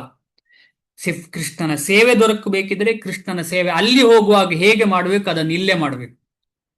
ಹೃದಯದ ಪ್ರೀತಿಯಿಂದ ಭಗವಂತನ ಅರ್ಚ ವಿಗ್ರಹದ ಸೇವೆ, ಆಮೇಲೆ ಓದುವಾಗ ಪ್ರತಿಯೊಂದು ಅಕ್ಷರವು ಕೃಷ್ಣ ಅಂತ ಹೇಳಿ ಶ್ರೀಲ ಪ್ರಭುಪಾದರು ಯಾವ ಭಾವದಲ್ಲಿ ಬರೆದಿದ್ದಾರೆ, ಪ್ರತಿಯೊಂದು ಅಕ್ಷರವನ್ನ ಕೃಷ್ಣ ಹೇಳಿಕೊಡ್ತಿದ್ದಾನೆ ಅಂತ ಬರ್ತಿದ್ದಾರೆ. ಅವರಂತೆ ಯಾವತ್ತೂ ಹೇಳ್ಕೊಂಡಿಲ್ಲ. ಆದ ಕಾರಣ ನಾವು ಆ ರೀತಿಯಲ್ಲಿ ಈ ಶಾಸ್ತ್ರವನ್ನ ಅರ್ಥ ಮಾಡಿಕೊಂಡು ಪ್ರೀತಿಯಿಂದ ಎಲ್ಲರನ್ನ, ಪ್ರೇಮ ಭಾವದಿಂದ ಎಲ್ಲರನ್ನ ನೋಡ್ಕೊಂಡು ಮಾಡಿದ್ರೆ ಖಂಡಿತವಾಗಿ ಕೃಷ್ಣ ಒಲಿತಾನೆ, ಅದರಲ್ಲಿ ಏನು ಸಂಶಯ ಇಲ್ಲ. ಭಕ್ತಿಪೂರ್ವಕ ಆಯ್ತಿದು. ಆದುದರಿಂದ ಮನುಷ್ಯನಾದವನು ಬದುಕಿನ ಪ್ರಾರಂಭದಿಂದಲೇ ಕೃಷ್ಣ ಪ್ರಜ್ಞೆಯ ಸಾಧನೆಯನ್ನು ಮಾಡಬೇಕು. ಕೌಮಾರಂ ಆಚರೇತ್ ಪ್ರಾಜ್ಞ. ಚಿಕ್ಕದಿರುವಾಗಲೇ ಭಾಗ್ಯದವರಿಗೆ ಮಾತ್ರ ಸಿಗ್ತದೆ ಅದು, ನನ್ನಂತವರಿಗೆ ಸಿಗ್ಲಿಲ್ಲ. ಆದ್ರೆ ಏನೇ ಇರಲಿ, ನಮಗೆ ಯಾವಾಗ ಸಿಕ್ಕಿದೆ ಅದೇ ಚಿಕ್ಕದು. ನನಗೆ ಈಗ ನಾನು ಹುಟ್ಟಿದ್ದಷ್ಟೇ, ಕೃಷ್ಣ ಪ್ರಜ್ಞೆಯಲ್ಲಿ ನಾನು ಹುಟ್ಟಿದ್ದಷ್ಟೇ, ನನಗೆ ಭಾಗ್ಯ ಅದು ಸಿಕ್ಕಿದೆ, ಈಗ ಇನ್ನು ಮುಂದುವರಿತೇನೆ ಅಂತ ಹೇಳಿ ತೀವ್ರ ರೂಪದಲ್ಲಿ ಖಂಡಿತವಾಗಿ ಕಠಿಣ ಪರಿಶ್ರಮದಿಂದ ಹೇಗೆ IAS ಎಕ್ಸಾಮ್ ಪಾಸ್ ಆಗಲಿಕ್ಕೆ ಹಗಲು ರಾತ್ರಿ ಎನ್ನದೆ ಓದ್ತಾನೆ, ಅದೇ ರೀತಿಯಲ್ಲಿ ಈ ಸಾವು ಅಂತ ಹೇಳುವ ಪರೀಕ್ಷೆಯಲ್ಲಿ ನಾವು ಪಾಸ್ ಆಗ್ಬೇಕು ಅಂತ ಹೇಳಿದ್ರೆ ಕೃಷ್ಣನ ನೆನಪಾಗಬೇಕು. ಈಗ ನನಗೆ ಸಿಕ್ಕಿದೆ, ಇವತ್ತಿಂದ ಸಾವು ಎಲ್ಲಿಗೆ ಬರ್ತದೆ ಅಲ್ಲಿ ತನಕ ನಾನು ಈ ಜಪಮಾಲೆಯನ್ನು ಬಿಡುವುದಿಲ್ಲ ಅಂದ್ರೆ ಜಪವನ್ನು ಬಿಡುವುದಿಲ್ಲ, ಹರೇ ಕೃಷ್ಣ ಮಹಾಮಂತ್ರವನ್ನು ಹೇಳ್ತಾ ಇರ್ತೇನೆ. ಅದಲ್ಲದೆ ಭಕ್ತರ ಸಂಘ ಮಾಡ್ತೇನೆ. ಈಗ ಕೆಲವರಿಗೆ ಇನಿಷಿಯಲಿ ಅನ್ನಿಸ್ತಾ ಉಂಟು, 16 ರೌಂಡ್ ಮಾಡಬೇಕಂತೆ, ನಾನು ಸಾಯೋವರೆಗೆ ಮಾಡ್ಲಿಕ್ಕೆ ಸಾಧ್ಯವಾ? ಕೆಲವರಿಗೆ ಅನ್ನಿಸ್ತದೆ ನಮಗೆ. ಇಲ್ಲ, ಹಾಗಿರ್ಲೇಬಾರದು ಮನಸ್ಸು. ಮಾಡಲೇಬೇಕು, ಮಾಡ್ತೇನೆ, ಕೃಷ್ಣನ ಸೇವೆ ಮಾಡ್ತೇನೆ. ಯಾಕೆಂತ ಹೇಳಿದ್ರೆ ಹೀಗೆ ನಾವನ್ನು ಮಾಡಿದರೆ ಕೃಷ್ಣನ ನಿಜವಾದ ಸೇವೆ ಮಾಡಲಿಕ್ಕೆ ನನಗೆ ಅರ್ಹತೆ ಸಿಗ್ತದೆ. ನನ್ನ ಬದುಕಿನ ಅಂತ್ಯದಲ್ಲಿ ಜಯವನ್ನು ಸಾಧಿಸ ಬಯಸುವವನಿಗೆ ಕೃಷ್ಣ ಸ್ಮರಣೆಯ ಪ್ರಕ್ರಿಯೆಯು ಅತ್ಯಗತ್ಯ. ಇದು ಈಗಾಗಲೇ ಡಿಸ್ಕಷನ್ ಆಯಿತು. ತನ್ನ ಬದುಕಿನ ಅಂತ್ಯದಲ್ಲಿ ಜಯವನ್ನು ಸಾಧಿಸ ಬಯಸುವವನಿಗೆ ಕೃಷ್ಣ ಸ್ಮರಣೆಯ ಪ್ರಕ್ರಿಯೆಯು ಅತ್ಯಗತ್ಯ. ಆದುದರಿಂದ ಮನುಷ್ಯನಾದವನು ಸದಾ ಒಂದೇ ಸಮನೆ ಹರೇ ಕೃಷ್ಣ ಕೃಷ್ಣ ಕೃಷ್ಣ ಹರೇ ಹರೇ, ಹರೇ ರಾಮ ರಾಮ ರಾಮ ಹರೇ ಹರೇ ಎಂಬ ಮಹಾಮಂತ್ರವನ್ನು ಜಪಿಸಬೇಕು. ಸ್ಪಷ್ಟವಾಗಿ ಜಪಿಸಬೇಕು. ಸ್ಪಷ್ಟವಾಗಿ ಪ್ರತಿಯೊಂದು ಮಂತ್ರವನ್ನ ಕೇಳಬೇಕು. ಈಗ ನಾವು ಮಾಡರ್ನ್ ಎಕ್ಸಾಂಪಲ್ ಕೊಡುದಿದ್ರೆ, ನೀವೆಲ್ಲ ನೋಡಿರ್ತೀರಿ ಯೂಟ್ಯೂಬ್ ಅಲ್ಲಿ, ಅಲ್ಲಿ ಇಲ್ಲೆಲ್ಲ ಪ್ಯಾಕಿಂಗ್ ಆಗುದು ಕಂಪನಿಗಳಲ್ಲೆಲ್ಲ. ಈಗ ಎಂತ ಪ್ಯಾಕಿಂಗ್ ಹಾಕುದು? ಈಗ ಪ್ರಸಾದ ಅಂತ ಹೇಳಿದ್ರೆ ಪ್ರಸಾದ ಪ್ಯಾಕ್ ಮಾಡೋ ಅಷ್ಟು ದೊಡ್ಡ ಕಂಪನಿ ಇರ್ಲಿಕ್ಕಿಲ್ಲ. ಯಾವುದೋ ಒಂದು ಪ್ಯಾಕಿಂಗ್ ಆಗೋದು. ಯಾವ್ದಾದ್ರು ಒಂದು ಉದಾಹರಣೆ, ಮ್ಯಾಗಿ, ಕ್ಷಮಿಸಿ ಮ್ಯಾಗಿ ಪ್ಯಾಕಿಂಗ್ ಆಗೋ ಕಂಪನಿ. ಆ ಪ್ಯಾಕಿಂಗ್ ಬೇರೆ ಎಲ್ಲ ಕಡೆ ಏನೇ ಇರ್ಬೋದು, ಪ್ಯಾಕಿಂಗ್ ಪ್ರತಿಯೊಂದು ಸೀಲ್ ಆಗಿ ಬರ್ತದೆ. ಪ್ರತಿಯೊಂದು ಸೀಲ್ ಆಗಿ ಬರ್ತದೆ. ಅರ್ಥ ಆಗ್ತಾ ಇದೆಯಾ? ಒಂದು ಸಹ ಸೀಲ್ ಆಗದೆ ಬರ್ತಾ ಇಲ್ಲ. ಚೆಕ್ ಮಾಡುವಾಗ ಪ್ರತಿಯೊಂದು ಸೀಲ್ ಆಗಿರ್ತದೆ. ಅಕಸ್ಮಾತ್ ಒಂದು ಸೀಲ್ ಆಗದೆ ಇರಬಹುದು, 2 ಸೀಲ್ ಆಗದೆ ಇರಬಹುದು, ಅದನ್ನು ಪುನಃ ಸೀಲ್ ಮಾಡಿ ತರ್ತಾರೆ. ಇದು ಏನಕ್ಕೆ ಉದಾಹರಣೆ? ಇದು ಏನಕ್ಕೆ ಉದಾಹರಣೆ? ಯಾರಾದ್ರೂ ಹೇಳ್ತೀರಾ? ಪ್ರತಿಯೊಂದು ಪ್ಯಾಕೆಟ್ ಕೂಡ ಆ ಮೆಷಿನಿಂದ ಹೊರಗೆ ಬರುವಾಗ ಸೀಲ್ ಆಗಿ ಬರ್ತದೆ. ಭಾರಿ ಅಪರೂಪ ಅದು ಒಂದಕ್ಕೊಂದು ಅಂಟದೆ ಸೀಲ್ ಆಗದೆ ಇರುವಂಥದ್ದು. ಎಕ್ಸಾಂಪಲ್ ಅರ್ಥ ಆಯ್ತಾ? ಭಕ್ತಿಗೆ ಪ್ರಭುಜಿ, ಭಕ್ತಿ ಪ್ರಕ್ರಿಯೆಗೆ ಬಂದವರು. ಓಕೆ. ಹರೇ ಕೃಷ್ಣ ಕೃಷ್ಣ ಕೃಷ್ಣ ಹರೇ ಹರೇ, ಹರೇ ರಾಮ ರಾಮ ರಾಮ ಹರೇ ಹರೇ. ಒಂದು ಮಂತ್ರ ಆಯ್ತು. ಸೀಲ್ ಆಗದೆ ಹೋಗ್ಲೇಬಾರ್ದು. ಸೀಲ್ ಅಂದ್ರೆ ರಿಜಿಸ್ಟರ್ ಆಗ್ಬೇಕು. ಅದು ಆ ಮಂತ್ರದಲ್ಲಿ ನಮ್ಮ ರಿಜಿಸ್ಟರ್. ಆ ಮೆಷಿನ್ ಸೀಲ್ ಆಗುವಾಗ ನಾನು ನೆಕ್ಸ್ಟ್ ಇಂದದ್ದು ಸೀಲ್ ಆಗ್ತದೆ ಅಂತ ಯೋಚನೆ ಮಾಡ್ತದ? ಸೀಲ್ ಆಗ್ತದೆ ನೆಕ್ಸ್ಟ್ ಇಲ್ಲ. ಆ ಒಂದು ಸೀಲ್ ಆಗೋದ್ರ ಬಗ್ಗೆ ಫೋಕಸ್ ಇರ್ತದೆ ಆ ಮೆಷಿನಿಗೆ. ಮೆಷಿನ್ ಒಂದು ಜೀವ ಅಂತ ತಿಳ್ಕೊಳ್ಳುವ.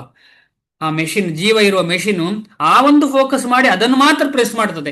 ನೆಕ್ಸ್ಟ್ ಬರೋದನ್ನು ಪ್ರೆಸ್ ಮಾಡೋದ್ರ ಬಗ್ಗೆ ಚಿಂತೆ ಮಾಡೋದಿಲ್ಲ ಅದು. ಅದೇ ತರ ನಾವು ಪ್ರತಿಯೊಂದು ಹರೇ ಕೃಷ್ಣ ಮಹಾಮಂತ್ರ ಮಾಡುವಾಗ ಆ ಮಂತ್ರ ನಮ್ಮ ಮನಸ್ಸಿನಲ್ಲಿ ರಿಜಿಸ್ಟರ್ ಆಗ್ಬೇಕು. ಕೃಷ್ಣನ ಸೇವೆಗೋಸ್ಕರ ಮಾಡುವಂತ ಈ ಮಂತ್ರವನ್ನ ರಿಜಿಸ್ಟರ್, ಆಮೇಲೆ ನೆಕ್ಸ್ಟ್ ಅಂತ ಹೇಳಿ ಪ್ರತಿಯೊಂದು ಕೂಡ ರಿಜಿಸ್ಟರ್ ಆಗ್ಬೇಕು. ಈ ರೀತಿಯಲ್ಲಿ ಅದ್ಭುತವಾಗಿ ನಾವು ಜಪ ಮಾಡಿದ್ರೆ ಏನಾಗ್ತದೆ ಅಂತ ಹೇಳಿದ್ರೆ, ನಮ್ಮ ಮನಸ್ಸಿನಲ್ಲಿ ಹರೇ ಕೃಷ್ಣ ಮಹಾಮಂತ್ರದ ಅಚ್ಚು ಉಳಿತದೆ. ಇಲ್ಲ ಅಂತ ಹೇಳಿದ್ರೆ ಉಳಿಯುವುದಿಲ್ಲ. ಆದ ಕಾರಣ ನಮ್ಮ ಜೀವನದಲ್ಲಿ ಒಂದೇ ಮಂತ್ರ, ಅದು ಹರೇ ಕೃಷ್ಣ ಮಹಾಮಂತ್ರ ಒಂದೇ. ತಸ್ಮಾದ್ ಏಕೇನ ಮನಸಾ ಭಗವಾನ್ ಸಾತ್ವತಾಂ ಪತಿ ಶ್ರೋತವ್ಯ ಕೀರ್ತಿತವ್ಯಶ್ಚ ಧ್ಯೇಯ ಪೂಜ್ಯಶ್ಚ ನಿತ್ಯ ಅಂದ್ರೆ ಯಾವತ್ತು ಸಾಯೋ ತನಕ ಅಂತ ಇಟ್ಕೊಳ್ಳುವ. ಯಾವತ್ತೇನ್ ಮಾಡ್ಬೇಕು? ಕೃಷ್ಣ ಮಂತ್ರ ಹರೇ ಕೃಷ್ಣ ಕೃಷ್ಣ ಕೃಷ್ಣ ಹರೇ ಹರೇ, ಹರೇ ರಾಮ ರಾಮ ರಾಮ ಹರೇ ಹರೇ. ಏಕೇನ ಮನಸ, ಒಂದೇ ಸೀಲ್ ಹಾಕುದು. ಏನಾಗ್ತದೆ ಆಗ? ಅದು ನಿಜವಾಗಿ ನಮ್ಮ ಹೃದಯದಲ್ಲಿ ನಿಲ್ತದೆ. ಆ ಒಂದು ಅಚ್ಚು ಗಟ್ಟಿಯಾಗಿ ಉಳ್ಕೊಳ್ತದೆ ನಮ್ಮ ಹೃದಯದಲ್ಲಿ ಹರೇ ಕೃಷ್ಣ. ಅದಕ್ಕೋಸ್ಕರ ನೂರು ಬೇರೆ ನಾವು ಮಾಡುದಿಲ್ಲ, ಒಂದನ್ನೇ ತಗೊಳ್ಳುದು. ಅದಕ್ಕೋಸ್ಕರ ಏಕ ಅಂತ ಹೇಳಿದ್ದಾರೆ, ಏಕತತ್ವ ಅಂತ ಹೇಳಿದ್ದಾರೆ, ಅಂತ ಹೇಳಿದ್ದಾರೆ ಎಲ್ಲ ಕಡೆ ಕೂಡ. ಅಂದ್ರೆ ಹರೇ ಕೃಷ್ಣ ಮಹಾಮಂತ್ರವು ನಮಗೆ ಈ ಪರಂಪರೆಯಲ್ಲಿ ಸಿಕ್ಕಿದೆ. ನಾವು ಬೇರೆ ಮಂತ್ರದ ಬಗ್ಗೆ ಚಿಂತನೆ ಮಾಡುವುದಿಲ್ಲ. ಉದಾಹರಣೆಗೆ ಬೇರೆ ವಿಷ್ಣು ತತ್ವದ ಮಂತ್ರಗಳ ಬಗ್ಗೆ ಕೂಡ ನಾವು ಚಿಂತನೆ ಮಾಡುವುದಿಲ್ಲ. ಈಗ ಅದೆಲ್ಲ ಹೇಳ್ತೇವೆ, ಅದರ ಮುಖ್ಯ ನಮ್ದಿದೆಯಾ? ಮುಖ್ಯ ಯಾವುದು? ಹರೇ ಕೃಷ್ಣ ಮಹಾಮಂತ್ರ. ಬ್ರಾಹ್ಮಣ ದೀಕ್ಷೆ ಆಗಿರ್ಲಿ, ಆಮೇಲೆ ನಾವು ದೊಡ್ಡ ಯಜ್ಞ ಯಾಗಾದಿಗಳು ಮಾಡಿರ್ಲಿ, ಏನೇ ಇರ್ಲಿ, ನಮ್ಮ ಹೃದಯಕ್ಕೆ ತಕೊಳ್ಳುವ ಮಂತ್ರ ಹರೇ ಕೃಷ್ಣ ಮಹಾಮಂತ್ರ. ಅದು ಏನಾಗ್ತದೆ ಆಗ? ಸಾಯುವ ಸಮಯಕ್ಕೆ ಅದೇ ಬರ್ತದೆ. ಶ್ರೀಲ ಪ್ರಭುಪಾದರ ಶಿಷ್ಯರಿಗೆ, ಎಷ್ಟೋ ಜನರಿಗೆ ಹಾಗೆ ಆಗಿದೆ ಅಂತೆ. ಏನಾಗಿದೆ? ಅವರಿಗೆ ಕೊನೆಗೆ ಮಾತು ನಿಂತು ಹೋಯ್ತು, ಯಾರು ಅಂತ ಪರಿಚಯ ಇಲ್ಲ, ಏನಿಲ್ಲ, ಆದ್ರೆ ಹರೇ ಕೃಷ್ಣ ಮಹಾಮಂತ್ರ ಮಾತ್ರ ಬರ್ತಾ ಇರ್ತದೆ. ಹರೇ ಕೃಷ್ಣ ಕೃಷ್ಣ ಕೃಷ್ಣ ಹರೇ ಹರೇ, ಹರೇ ರಾಮ ರಾಮ ರಾಮ ಹರೇ ಹರೇ. ಇದೊಂದು ಆಗಿ ಬಿಟ್ರೆ ನಮ್ಮದು ಮಹಾಭಾಗ್ಯ. ಅಂತಹ ಭಾಗ್ಯ ಸಾಮಾನ್ಯ ಯಾರಿಗೂ ಸಿಗುವಂತ ಭಾಗ್ಯ ಅಲ್ಲ. ಆದ ಕಾರಣ ನಾವು ಎಲ್ರಿಗೂ ಒಬ್ರಿಗೊಬ್ರು ಎಲ್ಲರಿಗೂ ಒಬ್ಬರಿಗೊಬ್ಬರೇ ಅಂತ ಎಲ್ಲರಿಗೂ ಪ್ರೇ ಮಾಡುವ, ಎಲ್ಲರಿಗೂ ಆ ಭಗವಂತನ ಹತ್ರ ಪ್ರಾರ್ಥನೆ ಮಾಡುವ, ಎಲ್ಲರಿಗೂ ಈ ರೀತಿಯದ್ದು ಹರೇ ಕೃಷ್ಣ ಮಹಾಮಂತ್ರದ ಅಚ್ಚು ತನ್ನ ಪ್ರಜ್ಞೆಯಲ್ಲಿ ಸಂಪೂರ್ಣವಾಗಿ ಆಗ್ಲಿ ಅಂತ ಹೇಳಿ, ನಾವೆಲ್ಲರಿಗೂ ಆಗ್ಲಿ ಅಂತ ಹೇಳಿ ಬೇಡುವ. ಎಲ್ಲರೂ ವಾಪಸ್ ಕೃಷ್ಣನ ಸೇವೆಗೆ ಗೋಲೋಕಕ್ಕೆ ಹೋಗ್ಬೇಕು. ಮನುಷ್ಯನಿಗೆ ಮರದಷ್ಟು ಸಹನೆ ಇರಬೇಕು, ತರೋರಿವ ಸಹಿಷ್ಣುನ ಎಂದು ಚೈತನ್ಯ ಮಹಾಪ್ರಭುಗಳು ಬೋಧಿಸಿದ್ದಾರೆ. ಹರೇ ಕೃಷ್ಣ ಸಂಕೀರ್ತನೆಯನ್ನು ಮಾಡುವವನಿಗೆ ಅನೇಕ ಅಡ್ಡಿಗಳು ಎದುರಾಗಬಹುದು. ಆದರೂ ಎಲ್ಲ ಅಡ್ಡಿಗಳನ್ನು ಸಹಿಸಿಕೊಂಡು ಆತನು ಹರೇ ಕೃಷ್ಣ ಕೃಷ್ಣ ಕೃಷ್ಣ ಹರೇ ಹರೇ, ಹರೇ ರಾಮ ರಾಮ ರಾಮ ಹರೇ ಹರೇ ಎಂದು ಸಂಕೀರ್ತನೆ ಮಾಡುತ್ತಲೇ ಇರಬೇಕು. ಈಗ ಇಲ್ಲಿ ಸಂಕೀರ್ತನೆಯ ವಿಷಯ ಬಂತು. ಸಂಕೀರ್ತನೆ ಮಾಡುವುದಂದ್ರೆ ಏನು? ಸಂಕೀರ್ತನೆ ಅಂತ ಹೇಳಿದ್ರೆ ಬಹುಬಿಹಿ ಮಿಲಿತ್ವ, ಅಂದ್ರೆ ಒಬ್ಬೊಬ್ಬ ಮಾಡುವುದಲ್ಲ, ಎಲ್ಲರೂ ಸೇರಿ ಮಾಡುವುದಕ್ಕೆ ಸಂಕೀರ್ತನೆ ಅಂತ ಹೇಳುವಂಥದ್ದು. ಆ ಸಂಕೀರ್ತನೆಯ ಉದ್ದೇಶ ಎಂತ ಅಂತ ಹೇಳಿದ್ರೆ ಎಲ್ಲರಿಗೂ ಸಹಾಯ ಆಗ್ತದೆ. ಆಗ ತನ್ನ ಜೀವನದ ಅಂತ್ಯದಲ್ಲಿ ಮನುಷ್ಯನಿಗೆ ಕೃಷ್ಣ ಪ್ರಜ್ಞೆಯ ಸಂಪೂರ್ಣ ಫಲವು ದೊರೆಯುವುದು. ಈಗ ಉದಾಹರಣೆಗೆ ನಾನು ನೋಡಿದ್ದೇನೆ, ನಾವು ಕೆಲವು ಸೆಂಟರ್ಗೆಲ್ಲ ಹೋಗ್ತೇವೆ, ಸಂಕೀರ್ತನೆ ಆಗುವಾಗ ಯಾರು ಇರುವುದಿಲ್ಲ, ಕ್ಲಾಸಿಗೆ ಅಂತ ಬರ್ತಾರೆ. ಕ್ಲಾಸಿನಲ್ಲಿ ಹೇಳುದು ಸಂಕೀರ್ತನೆ ಮಾಡಬೇಕು ಅಂತ ಹೇಳಿ, ಆ ಕ್ಲಾಸ್ ಕೇಳಲಿಕ್ಕೆ ಬರ್ತಾರೆ, ಸಂಕೀರ್ತನೆ ಮಾಡ್ಲಿಕ್ಕೆ ಬರುವುದಿಲ್ಲ. ಎರಡೂ ಇಂಪಾರ್ಟೆಂಟು. ಕ್ಲಾಸಿನ ಬಗ್ಗೆ ಅಂದ್ರೆ ಸಂಕೀರ್ತನೆ ಮಾಡುದು ಯಾಕೆ ಅಂತ ಗೊತ್ತಿರಬೇಕು, ಯಾಕೆ ಅಂತ ಗೊತ್ತಾದ ಮೇಲೆ ಸಂಕೀರ್ತನೆ ಮಾಡಬೇಕು. ಯಾಕಂದ್ರೆ ನಮ್ದು ಸಂಕೀರ್ತನೆ ಮೂವ್ಮೆಂಟ್. ಸಂಕೀರ್ತನೆ ಯಾಕೆ ಮಾಡಬೇಕು ಅಂತ ಕ್ಲಾಸ್ ಹೇಳ್ತಾರೆ, ಅದು ಕೂಡ ಸಂಕೀರ್ತನೆಯೇ ಆಗ್ತದೆ ಆಗ. ಆದ್ರೆ ಅದಕ್ಕೆ ಮಾತ್ರ ಬರುದು, ಸಂಕೀರ್ತನಕ್ಕೆ ಬರುದಿಲ್ಲ ಅಂತ. ಉದಾಹರಣೆ, ಕೆಲವರು ಏನ್ ಮಾಡ್ತಾರೆ, ಜಪ ಕಂಪ್ಲೀಟ್ ಆಗ್ಲಿಲ್ಲ ಅಂತ ಹೇಳಿ ಅಲ್ಲಿ ಕ್ಲಾಸ್ ಆಗುವಾಗ ಜಪ ಎಡೆಯಲ್ಲಿ, ಏಕತತ್ವ ಅಭ್ಯಾಸ ಇಲ್ವೇ ಇಲ್ಲ. ಅದೇನಾಯ್ತು, ಭಕ್ತಿಯಲ್ಲಿ ಕೂಡ ಅಂತ ಹೇಳುದು, ವ್ಯವಸಾಯಾತ್ಮಿಕ ಬುದ್ಧಿ ಇಲ್ಲ, ಅವ್ಯವಸಾಯ ಆಯ್ತದು. ಏಕೇಹ ಕುರು ನಂದನ ಇಲ್ಲ. ಅಲ್ಲಿ ಭಗವದ್ಗೀತೆಯಲ್ಲಿ ಹೇಳಿದ ಅಲ್ಲೇ, ಭಗವದ್ಗೀತೆ ಪುಸ್ತಕದ ಒಳಗೆಯ ಎಡೆಯಲ್ಲಿ ಜಪ, ಒನ್ ಪಾಯಿಂಟೆಡ್ ಫೋಕಸ್ನೆಸ್ ಬರುವುದೇ ಇಲ್ಲ. ಆಗ ಕ್ಲಾಸ್ ಮಾಡುವಾಗ ಜಪ, ಉದಾಹರಣೆ ಕ್ಲಾಸ್ ಜಪ ಕಂಪ್ಲೀಟ್ ಆಗ್ಲಿಲ್ಲ ಅಂತೇಳಿ. ಆಮೇಲೆ ಇನ್ನೊಂದು ಏನು ಅಂತ ಹೇಳಿದ್ರೆ, ಸಂಕೀರ್ತನೆ, ಆ ಕೀರ್ತನೆ ಆಗ್ತಾ ಉಂಟು, ನಾವಿಲ್ಲಿ ಹರೇ ಕೃಷ್ಣ ಕೃಷ್ಣ ಕೃಷ್ಣ ಹರಿ ಹರಿ ಹರೇ, ನನ್ನ ರೌಂಡ್ ಜಾಸ್ತಿ ಆಗ್ಬೇಕು, ನನ್ನ ರೌಂಡ್ ಅಲ್ಲಿ ಹರೇ ಕೃಷ್ಣ ಮಹಾಮಂತ್ರ ಸಹ ಕೀರ್ತನೆ. ಅದ ಕಾರಣ ನಮ್ಮ ಸಾಧನೆಗೆ ನಾವು ಸಪರೇಟ್ ಟೈಮ್ ಇಡ್ಲೇಬೇಕು. ಸಪರೇಟ್ ಟೈಮ್ ಅದಕ್ಕೆ ಅಂತಲೇ, ಯಾವ ಸಾಧನೆಗೆ, ಹರೇ ಕೃಷ್ಣ ಮಹಾಮಂತ್ರದ ಸಾಧನೆಗೆ ಸಪರೇಟ್ ಟೈಮ್ ಇಟ್ಟು ಒಂದು ಕಡೆ ಅದನ್ನು ಬಿಟ್ಟು ಬೇರೆ ಏನು ಮಾಡಬಾರ್ದು. ನಾವು ಹರೇ ಕೃಷ್ಣ ಮಹಾಮಂತ್ರ ಮಾತ್ರ ಮಾಡ್ಬೇಕು, ಅದು ಮುಖ್ಯ. ಅಕಸ್ಮಾತ್ ನಾವು ಹಾಗೆ ಮಾಡಲಿಲ್ಲ ಅಂತ ಹೇಳಿದ್ರೆ ಏನಾಗ್ತದೆ ಅಂತ ಹೇಳಿದ್ರೆ, ನಮಗೆ ಅದರಲ್ಲಿ ರುಚಿ ಸಿಗುವುದಿಲ್ಲ. ಯಾಕಂದ್ರೆ ಸೀಲೆ ಆಗ್ತಾ ಇಲ್ಲ. ಅಲ್ಲಿ ನಾವು 100 ಸೀಲೆ ಹಾಕ್ಲಿಕ್ಕೆ ಟ್ರೈ ಮಾಡ್ತಾ ಇದ್ದೇವೆ, ಆಗ ಸೀಲೆ ಆಗುದಿಲ್ಲ, ಒಂದಕ್ಕೆ ಕೂಡ ಸೀಲೆ ಆಗದೆ ಎಲ್ಲ ಹೊರಗೆ ಬರ್ತದೆ. ಆಮೇಲೆ ಏನು, ಇನ್ನೊಂದು ಕೆಲಸ, ಒಂದು ದಿವಸ ಸಹ ತೃಪ್ತಿ ಇರುವುದಿಲ್ಲ ನಮಗೆ, ಹರೇ ಕೃಷ್ಣ ಸೀಲೆ ಆಗ್ಲಿಲ್ಲಲ್ಲ. ಈಗ ಕಂಪನಿಯ ಓನರಿಗೆ ಹೊರಗೆ ಬರೋದು ಸೀಲ್ ಆಗದೆ ಬಂದ್ರೆ ಇಷ್ಟ ಉಂಟು ಅವನಿಗೆ? ಆ ಮೆಷಿನ್ ಸರಿ ಇಲ್ಲ ಅಂತ ಹೇಳ್ತಾರೆ, ಇಲ್ಲ ಇದ್ರೆ ಕೆಲಸ ಮಾಡುವವನು ಸರಿ ಇಲ್ಲ ಅಂತ ಹೇಳ್ತಾರೆ. ಅಂದ್ರೆ ನಮ್ಮ ಮನಸ್ಸು ಸರಿ ಇಲ್ಲ, ಇಲ್ಲಾಂದ್ರೆ ದೇಹ ಸರಿ ಇಲ್ಲ, ಏನೋ ಒಂದು ಪ್ರಾಬ್ಲಮ್ ಕೊಡ್ತಾ ಉಂಟು. ಏನು ಪ್ರಾಬ್ಲಮ್ ಕೊಡ್ತಾ ಉಂಟು ಅಂತ ಹೇಳಿ ಚೆಕ್ ಮಾಡಬೇಕು. ಚೆಕ್ ಮಾಡಿದ ಮೇಲೆ ಗೊತ್ತಾದ್ರೆ ಅದನ್ನ ರೆಕ್ಟಿಫೈ ಮಾಡಿ ಕೂತ್ಕೊಂಡು ಆ ಒಂದು 16 ಮಾಲೆ ಜಪ ಮಿನಿಮಮ್ ಆಗಿ ಕೊಟ್ಟಂತ ಶ್ರೀಲ ಪ್ರಭುಪಾದರು, ಅಷ್ಟಾದ್ರೂ ಮಾಡಿ ಅಂತ ಹೇಳಿದಂತ ಶ್ರೀಲ ಪ್ರಭುಪಾದರು ಹೇಳಿದಂತ ಈ ವಿಚಾರವನ್ನ ನಾವು ಸೀರಿಯಸ್ ಆಗಿ ತಗೊಂಡು ನಾವೆಲ್ಲ ಒಂದೇ ಜಾಗದಲ್ಲಿ ಕೂತ್ಕೊಂಡು ಫೋಕಸ್ ಆಗಿ ಮಾಡುವ. ಬೇರೆ ಸಮಯದಲ್ಲಿ ಮಾಡುದು ಎಕ್ಸ್ಟ್ರಾ, ನಡೆಯುವಾಗ ಮಾಡಬಹುದು, ಹೋಗುವಾಗ ಮಾಡಬಹುದು. ಇದು ಮುಖ್ಯವಾಗಿ ಯಾರು ಈಗ ತಾನೇ ಹರೇ ಕೃಷ್ಣ ಮಹಾಮಂತ್ರದ ಜಪ ಮಾಡಿದ್ದೀರಿ ಅವರಿಗೋಸ್ಕರ. ಈಗಾಗಲೇ ತುಂಬಾ ವರ್ಷಗಳಿಂದ ಮಾಡುವವರಿಗೆ ಇದೆಲ್ಲ ಗೊತ್ತಿದೆ, ಆದ್ರೆ ಅವರು ಕೃಪಾಳುಗಳು, ನನಗೆ ಪ್ರೋತ್ಸಾಹ ಕೊಡ್ಲಿಕ್ಕೆ, ನಮಗೆಲ್ಲರಿಗೂ ಪ್ರೋತ್ಸಾಹ ಕೊಡ್ಲಿಕ್ಕೆ ಅವರು ಬರ್ತಿದ್ದಾರೆ.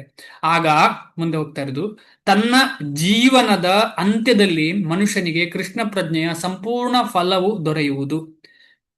ಒಂದ್ಸಲ ಏನಾಯ್ತು ಅಂತ ಹೇಳಿದ್ರೆ, ಶ್ರೀಲ ಪ್ರಭುಪಾದರ ಶಿಷ್ಯಂದಿರು ಸ್ಪೆಸಿಫಿಕಲಿ ಮಾಯಾಪುರದಲ್ಲಿ DT ವರ್ಷಿಪ್ ಮಾಡುವವರು, ಅವರ ಹೆಸರು ಮರ್ತೋಯ್ತು ನನಗೆ, ಅವಳಿ ಜವಳಿಗಳು ಅವರು. ಯಾರ್ಯಾರು ಗೊತ್ತಾ, ನೆನಪುಂಟಾ ಹೆಸರು? ಒಬ್ರದ್ದು ಮಾತ್ರ ಗೊತ್ತು, ಪಂಕಜಾಂಘ್ರಿ ಪ್ರಭು. ಅವರ ತಮ್ಮನದ್ದು ಗೊತ್ತಿಲ್ಲ, ತಮ್ಮ ಅಣ್ಣ ಗೊತ್ತಿಲ್ಲ ಪ್ರಭುಜಿ. ಸರಿ, ನೆನಪು ಬರ್ತಾ ಇಲ್ಲ ನಂಗೆ ಸರ್, ಕ್ಷಮಿಸಿ. ಅವರಲ್ಲಿ ಯಾರು ಅಂತ ಗೊತ್ತಿಲ್ಲ. ಅವರು ಪ್ರತಿ ಕ್ಲಾಸಿಗೆ ಬಂದು ಕೂತ್ಕೊಳ್ತಿದ್ರಂತೆ. ಯಾರು ಕೇಳಿದ್ರಂತೆ, ಇವರು ತುಂಬಾ ಯಂಗ್, ನೀವ್ ಯಾಕೆ, ನಿಮ್ಗೆ ಈಗಾಗಲೇ ಇಷ್ಟೋ ವರ್ಷಗಳಿಂದ ನೀವು ಭಕ್ತರು, ಶ್ರೀಲ ಪ್ರಭುಪಾದರ ಡಿಸೈಪಲ್, ನಿಮ್ಗೆ ಯಾಕೆ ಇದು ಅಂತ ಹೇಳಿದ್ರಂತೆ. ಆಗ ಅವರು ಹೇಳಿದ್ರಂತೆ, ನಾನು ಇಲ್ಲಿ ಕೂತ್ಕೊಳ್ಳೋದು ಯಾಕೆ ಅಂತ ಹೇಳಿದ್ರೆ, ಅವರು ಶ್ರೀಲ ಪ್ರಭುಪಾದರ ವಚನವನ್ನ ರಿಪೀಟ್ ಮಾಡ್ತಿದ್ದಾರೆ. ಶ್ರೀಲ ಪ್ರಭುಪಾದರ ವಚನವನ್ನ ರಿಪೀಟ್ ಮಾಡ್ತಿದ್ದಾರೆ. ಶ್ರೀಲ ಪ್ರಭುಪಾದರು ಅದನ್ನೇ ಹೇಳಿದ್ದು. ನಾವೇನ್ ಮಾಡ್ಬೇಕು? ಶ್ರೀಲ ಪ್ರಭುಪಾದರು ಹೇಳಿದ್ದನ್ನು ಹೇಳ್ಬೇಕಷ್ಟೆ. ನಾವು ನಮ್ಮದನ್ನೇನು ಸೇರಿಸ್ಲಿಕ್ಕಿಲ್ಲ. ಯಾಕಂದ್ರೆ ನಮ್ಗೆ ಗೊತ್ತು ನಾವೆಲ್ಲಿರುವವರು ಅಂತ ಹೇಳಿ. ಶ್ರೀಲ ಪ್ರಭುಪಾದರು ಹೇಳಿದ್ದನ್ನು ನಾವು ಸೇರಿಸುದು. ಈಗ ನಾನು ಉದಾಹರಣೆಗೆ ಎಲ್ಲರೂ ಜೊತೆಯಲ್ಲಿ ಬದುಕಬೇಕು ಅಂತ ಹೇಳಿದೆ. ನಾನು ಮಾಡ್ತಿದ್ದೇನಾ? ಸತ್ಯ ಹೇಳಿದ್ರೆ ನಾನು ಮಾಡ್ತಿಲ್ಲ. ನಾನು ಹೇಳಲಿಕ್ಕೆ ಏನು ಅರ್ಹತೆ ಉಂಟು? ಅದ ಕಾರಣ ನನಗೆ ಏನೂ ಅರ್ಹತೆ ಇಲ್ಲ ಅದು ಹೇಳಲಿಕ್ಕೆ. ನೆನ್ನೆಸೇ ಹೇಳಿದ್ದೇನೆ ನಾನು. ಆದರೆ ಶ್ರೀಲ ಪ್ರಭುಪಾದರು ಹೇಳಿದ್ದನ್ನು ಹೇಳ್ತಾ ಇರುವಂಥದ್ದಷ್ಟೇ. ನನಗೆ ಆಸೆ ಇದೆ, ನಿಮಗೆಲ್ರಿಗೂ ಆಸೆ ಇದೆ, ಆದ್ರೆ ನಾವು ಪ್ರಯತ್ನ ಪಡಬೇಕು. ಆಗ ತನ್ನ ಜೀವನದ ಅಂತ್ಯದಲ್ಲಿ ಮನುಷ್ಯನಿಗೆ ಕೃಷ್ಣ ಪ್ರಜ್ಞೆಯ ಸಂಪೂರ್ಣ ಫಲವು ದೊರೆಯುವುದು. ನಿಮಗೆ ಅದರ ಕನೆಕ್ಷನ್ ಸಿಕ್ಕಿತು ಅಂತ ಅನ್ಕೊಳ್ತೀನಿ. ಶ್ಲೋಕ 6. ಯಂ ಯಂ ವಾಪಿ ಸ್ಮರನ್ ಭಾವಂ ತ್ಯಜತ್ಯಂತೆ ಕಲೇವರಂ ತಂ ತಂ ಏವೇತಿ ಕೌಂತೇಯ ಸದಾ ತದ್ಭಾವ ಭಾವಿತಃ. ಯಂ ಯಂ ವಾಪಿ ಸ್ಮರನ್ ಭಾವಂ. ತುಂಬಾ ಇಂಪಾರ್ಟೆಂಟ್. ನಾವು ಕೃಷ್ಣ ಪ್ರಜ್ಞೆ ಎಷ್ಟು ಇಂಪಾರ್ಟೆಂಟ್ ತಗೊಳ್ಳೋದು ಅಂತ ಇದರಲ್ಲಿ ಈ ಶ್ಲೋಕದಲ್ಲಿ ಯಾವ ಯಾವ ಭಾವನೆಯಿಂದ ದೇಹವನ್ನ ಕಲೇವರ ಅಂದ್ರೆ ದೇಹವನ್ನ ತ್ಯಜಿಸ್ತಾನೆ, ಆ ಭಾವನೆಗೆ ತಕ್ಕಂತ ನೆಕ್ಸ್ಟ್ ಭಾವ ಸಿಗ್ತದೆ, ನೆಕ್ಸ್ಟ್ ಜೀವ ಸಿಗ್ತದೆ, ನೆಕ್ಸ್ಟ್ ಸ್ಪಾಟ್ ಜಾಗ ಎಲ್ಲಿಗೆ ಹೋಗ್ಬೇಕು ಆ ಜಾಗ ಸಿಗ್ತದೆ ನೆಕ್ಸ್ಟ್. ಅನುವಾದ: ಕುಂತಿಯ ಮಗನಾದ ಅರ್ಜುನನೇ, ವ್ಯಕ್ತಿಯು ತನ್ನ ದೇಹವನ್ನು ಬಿಡುವಾಗ ಯಾವ ಭಾವವನ್ನು ಸ್ಮರಿಸುವನೋ ಅದೇ ಭಾವವನ್ನು ನಿಶ್ಚಯವಾಗಿಯೂ ಪಡೆಯುವನು. ಇದು ಇನ್ನೊಂದು ಕನ್ಫರ್ಮ್, ಇನ್ನು ಪರ್ಫೆಕ್ಟ್ ಕನ್ಫರ್ಮೇಶನ್. ಇದು ಖಂಡಿತ ಅದೇ ಸಿಗ್ತದೆ, ನಿಶ್ಚಯವಾಗಿಯೂ ಅದೇ ಸಿಗುವುದು ಅವನಿಗೆ ಯಾವ ಭಾವವನ್ನ ಬೆಳೆಸಿದ್ದಾನೆ. ಇಡೀ ಜೀವನದಲ್ಲಿ ಯಾವುದು ಪ್ರಿಡಾಮಿನೆಂಟ್ ಭಾವ ಇದೆ ಅದು ಸಾಯೋ ಸಮಯದಲ್ಲಿ ಬರ್ತದೆ. ಅದು ಬರಬಾರ್ದು ಅಂತ ಹೇಳಿದ್ರೆ ಭಕ್ತರು ಬೇಕು ನಮಗೆ ಒಟ್ಟಿಗೆ. ಇಲ್ಲರಿ ತುಂಬಾ ನೋವಿರುವಾಗ ಕೃಷ್ಣನ ನೆನಪಾಗ್ತದ? ತುಂಬಾ ಕಷ್ಟ. ಆದರೆ ಭಗವದ್ ಭಕ್ತರು, ಶ್ರೇಷ್ಠ ಭಕ್ತರು ನಿರಂತರವಾಗಿ ಜಪ ಮಾಡ್ತಾರೆ. ನಮಗೆಲ್ಲ ಗೊತ್ತುಂಟು, ಎಲ್ಲರಿಗೂ ಗೊತ್ತುಂಟು. ನಿರಂತರವಾಗಿ ಅವರು ಎಂತೆ ಸಂದರ್ಭದಲ್ಲಿರಲಿ ಮಹಾಮಂತ್ರದ ಜಪ, ಕೃಷ್ಣನ ಯೋಚನೆ ಮಾಡ್ತಾರೆ. ನಮಗೆ ಅದು ಸಾಧ್ಯ ಇಲ್ಲದ ಕಾರಣ ನಮಗೆ ಭಕ್ತರ ಸಂಘ ಇದ್ರೆ ಸುಲಭವಾಗಿ ಆಗ್ತದೆ. ಆದ ಕಾರಣ ಈ ಎಕ್ಸಾಮ್ ಪಾಸ್ ಆಗ್ಬೇಕು ಅಂತ ಹೇಳಿದ್ರೆ ನಮ್ಮ ಎಕ್ಸಾಮ್ ಹಾಲಿಗೆ ಹೋಗುವಾಗ ನಾವು ಭಕ್ತರ ಜೊತೆ ಹೋಗ್ಬೇಕು. ಭಾವಾರ್ಥ: ಸಾವಿನ ವಿಷಮ ಗಳಿಗೆಯಲ್ಲಿ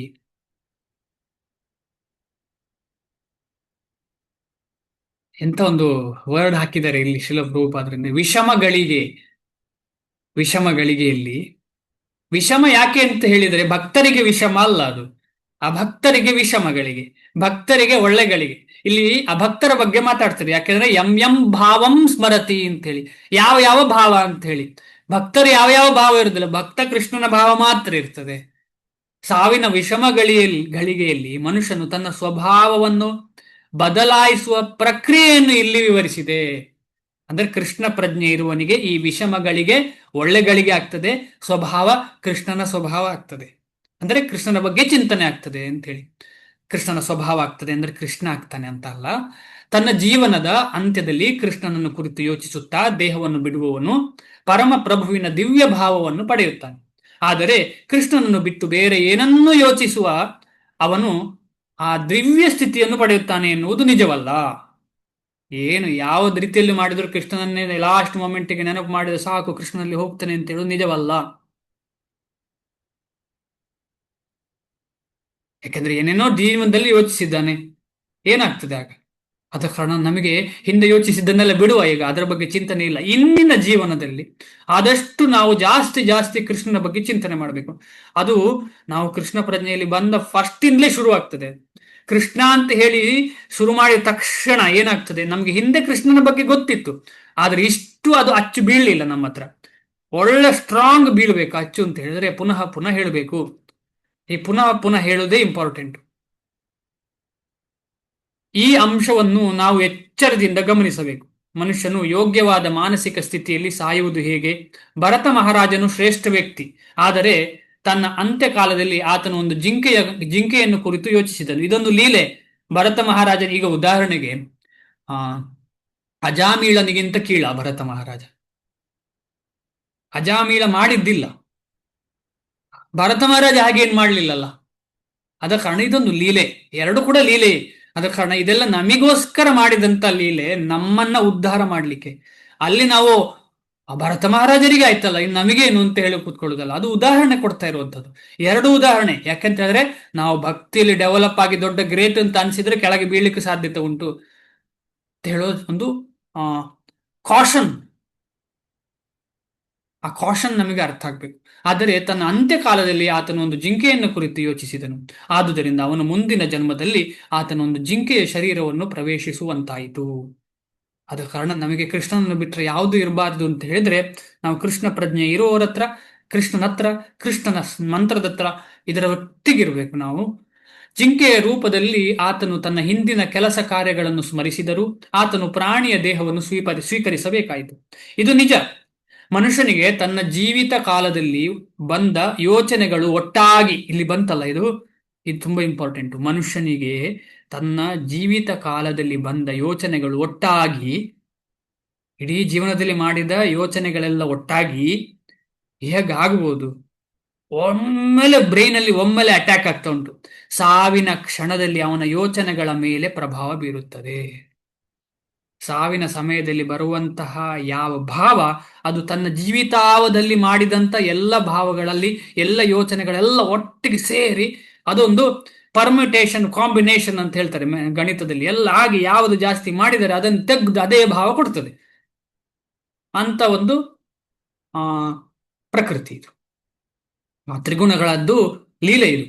ಈ ತ್ರಿಗುಣಗಳ ಲೀಲೆ ಅಂತ ಹೇಳಿದ್ರೆ ಅದನ್ನೇ ಮಾಡುದು. ಅದು ಯಾವುದೆಲ್ಲ ಮಾಡಿದ್ರೆ ಅದರಿಂದ ಒಂದು ಕೊಡುದು ರಿಸಲ್ಟ್. ಸುಮ್ಮನೆ ಏನೇನು ಕೊಡುದಿಲ್ಲ, ಅದು ಪ್ರಾಕ್ಟಿಕಲ್ ಮಾಡಿದ್ದನ್ನೇ ಕೊಡುದು. ನಾನು ಏನು ಸುಳ್ಳು, ಅಯ್ಯೋ ನಾನು ಹಾಗೆ ಮಾಡಬೇಡಿ, ನಾನು ಹಾಗೆ ಮಾಡಲಿಲ್ಲ ಹೇಳಿದ್ರೆ ಬಿಡುದಿಲ್ಲ. ಒಂದೇ ಬಿಡುದು ಕೃಷ್ಣನ ಕಾಲು ಹಿಡಿದ್ರೆ ಮಾತ್ರ, ಬೇರೆ ಯಾರ ಕಾಲು ಹಿಡಿದ್ರು ಬಿಡುದಿಲ್ಲ. ಅದ ಕಾರಣ ನಮಗೀಗ ಇಷ್ಟ ಉಂಟಾ ಇಲ್ವಾ, ಇದು ಅನಿವಾರ್ಯ ಸ್ಥಿತಿ. ಕೆಲವರಿಗೆ ಇಷ್ಟ ಇಲ್ಲದೆ ಇರ್ಬೋದು, ನಾನು ಅದನ್ನೇ ಮಾಡ್ತೇನೆ ಯಾಕೆ ಅಂತೇಳಿ. ಆದ್ರೂ ಇದೊಂದು ಅನಿವಾರ್ಯ ಅಂತ ಹೇಳಿ ಮಾಡಿದ್ರು ಕೂಡ ಏನ್ ತಪ್ಪಿಲ್ಲ. ಆಮೇಲೆ ನಿಧಾನವಾಗಿ ಅದು ಶುದ್ಧ ಆಗಿ ನನಗೆ ಕೃಷ್ಣನ ಸೇವೆ ಇಂಪಾರ್ಟೆಂಟು, ಪುನಃ ಜನ್ಮ ಆಗ್ಲಿ ಏನೇ ಆಗ್ಲಿ ಅಂತ ಹೇಳೋ ಸ್ಥಿತಿಗೆ ಬರ್ತದೆ. ಆದುದರಿಂದ ಈ ಜನ್ಮವು ಮುಂದಿನ ಜನ್ಮವನ್ನು ಸೃಷ್ಟಿಸುತ್ತದೆ. ಈ ಜನ್ಮದಲ್ಲಿ ಮನುಷ್ಯನು ಸತ್ವಗುಣದಲ್ಲಿ ಬಾಳಿದರೆ ಮತ್ತು ಸದಾ ಕೃಷ್ಣನ ಚಿಂತನೆ ಮಾಡಿದರೆ ತನ್ನ ಅಂತ್ಯಕಾಲದಲ್ಲಿ ಕೃಷ್ಣನನ್ನು ಸ್ಮರಿಸುವುದು ಸಾಧ್ಯವಾಗುತ್ತದೆ. ಇದರಿಂದ ಅವನಿಗೆ ಕೃಷ್ಣನ ದಿವ್ಯ ಭಾವಕ್ಕೆ ಸಾಗಿ ಹೋಗಲು ನೆರವಾಗುತ್ತದೆ. ಅದರ ಕಾರಣ ನಾವು ಶ್ರೀಲ ಪ್ರಭುಪಾದರು ಮಾಡಿದಂತಹ ಕೃಷ್ಣ ಪ್ರಜ್ಞೆಯ ಸಂಸ್ಥೆ ಅಂತ ಹೇಳಿದ್ರೆ ಎಷ್ಟು ಇಂಪಾರ್ಟೆಂಟ್ ಅಂತ ಹೇಳಿದ್ರೆ, ಬೆಳಿಗ್ಗಿಂದ ರಾತ್ರಿ ಮಲಗುವ ತನಕ ಹೇಗೆ ಕೃಷ್ಣನ ಸೇವೆಯಲ್ಲಿ ತೊಡಗಬಹುದು, ಕೆಲಸಕ್ಕೆ ಹೋಗುವಾಗ ಹೇಗೆ ಕೃಷ್ಣನಲ್ಲಿ ತೊಡಗಬಹುದು. ಏನ್ ಹೇಳ್ತಾರೆ, ಮಾ ಮನುಸ್ಮರ ಯುದ್ಧ ಚ ಅಂತ ಹೇಳಿ. ನನ್ನ ಅನುಸ್ಮರ, ಐ ಥಿಂಕ್ ಇನ್ನು ಮುಂದೆ ಶ್ಲೋಕಗಳಲ್ಲಿ ಅದು ಬರಬಹುದು. ಮಾ ಮನುಸ್ಮರ ಯುದ್ಧ ಚ ಒಂದು ಯಾವುದೋ ಒಂದು ಶ್ಲೋಕದಲ್ಲಿ ಬರ್ತದೆ.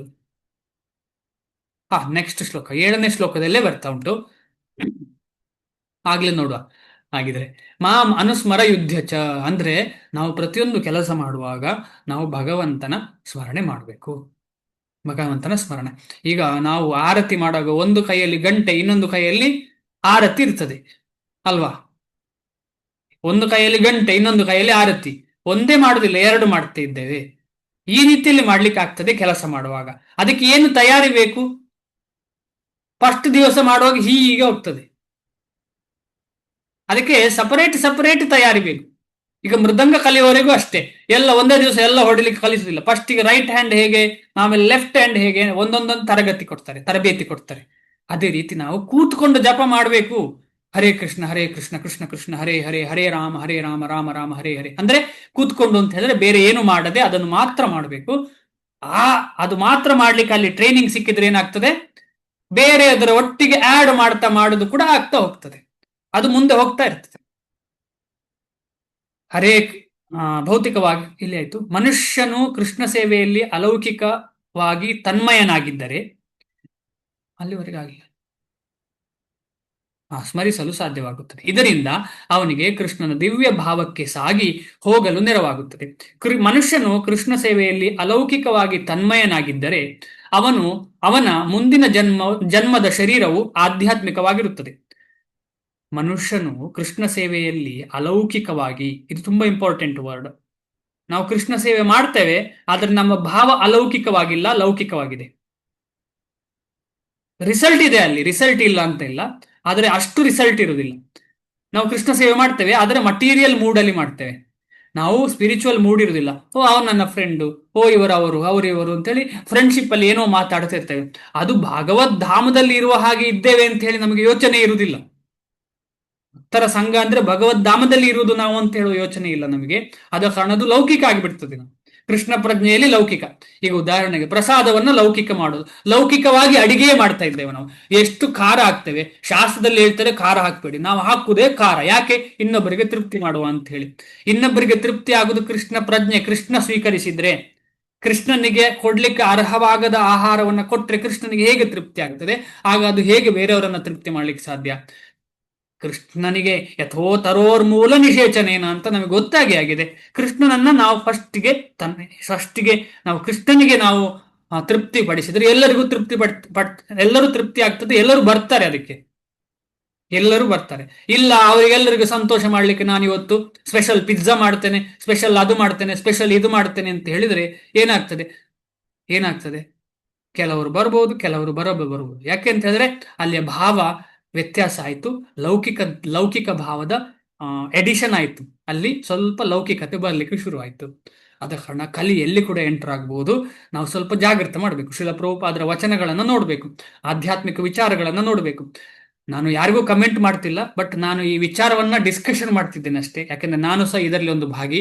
ಆದ ಕಾರಣ ನಾನು ಕೂಡ ಇಂಪ್ರೂವ್ ಆಗುವ ಉದ್ದೇಶದಿಂದ ಮಾತಿದ್ದು ಅಷ್ಟೇ.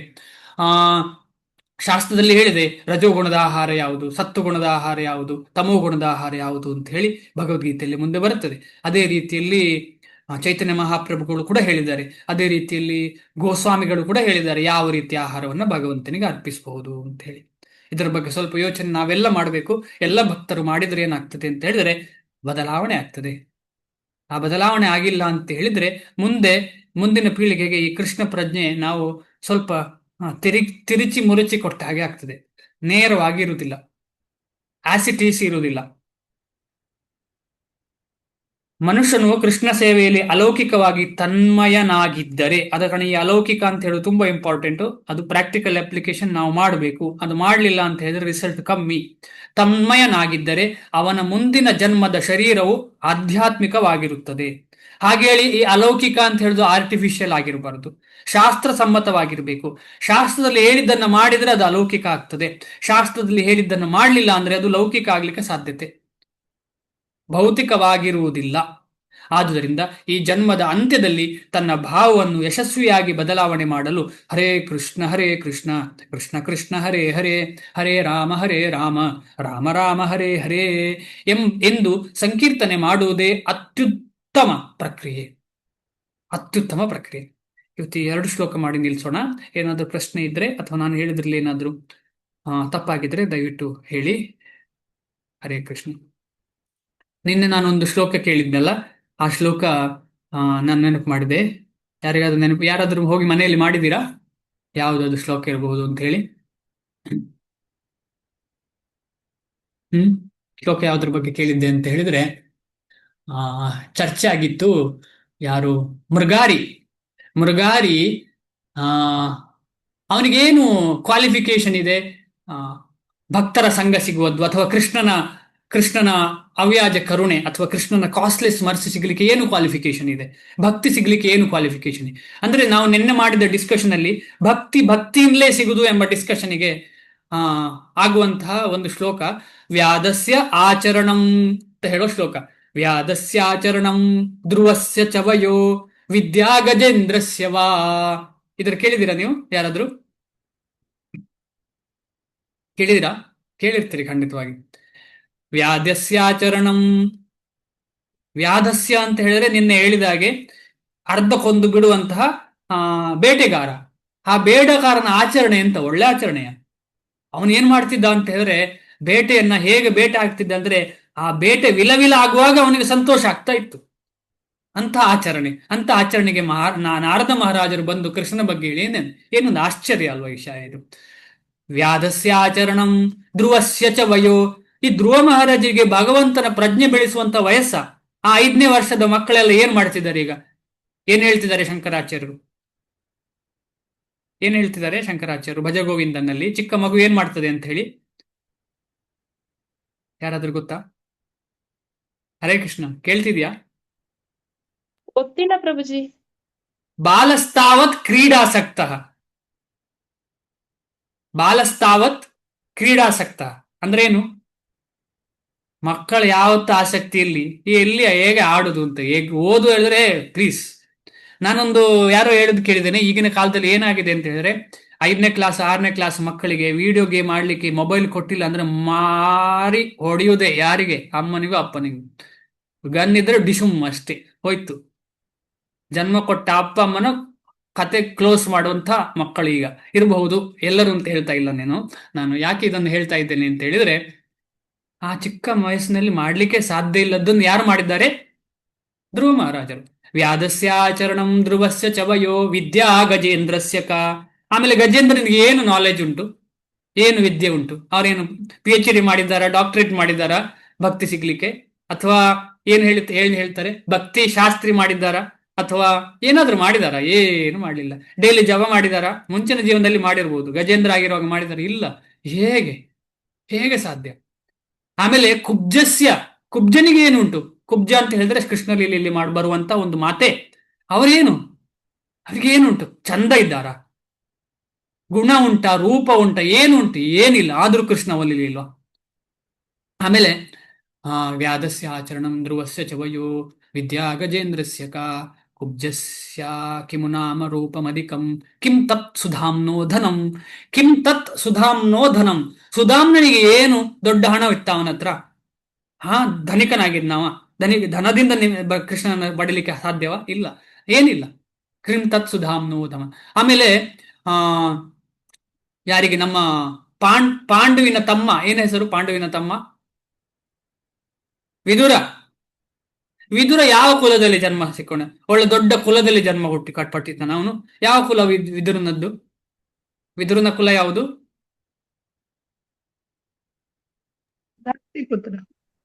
ಅಂದ್ರೆ ಶೂದ್ರ. ಶೂದ್ರ ಶೂದ್ರ. ಸಾಧ್ಯ ಉಂಟಾ? ಏನ್ ದೊಡ್ಡ ಬ್ರಾಹ್ಮಣ ಕುಲದಲ್ಲಿ ಹುಟ್ಟಿದಾನ? ಸಾಧ್ಯ ಉಂಟಾ? ಇಲ್ಲ. ಆಮೇಲೆ ಇವನಿಗೆ ಏನು ಪೌರುಷ ಇದೆ? ಯಾರಿಗೆ? ಕೃಷ್ಣನ ತಾತ. ಯಾರು ಕೃಷ್ಣನ ತಾತ?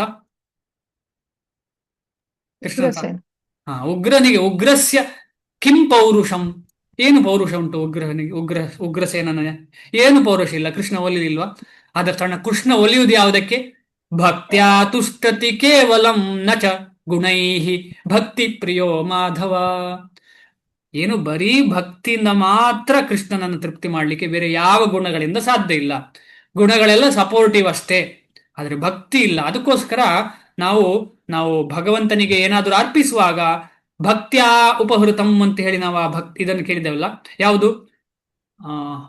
ಪತ್ರಂ ಪುಷ್ಪಂ ಫಲಂ ತೋಯಂ ಯೋ ಮೇ ಭಕ್ತ್ಯಾ ಒಂದು ಸಲ ಬಂತು, ಪ್ರಯಚ್ಛತಿ ಅಲ್ವಾ?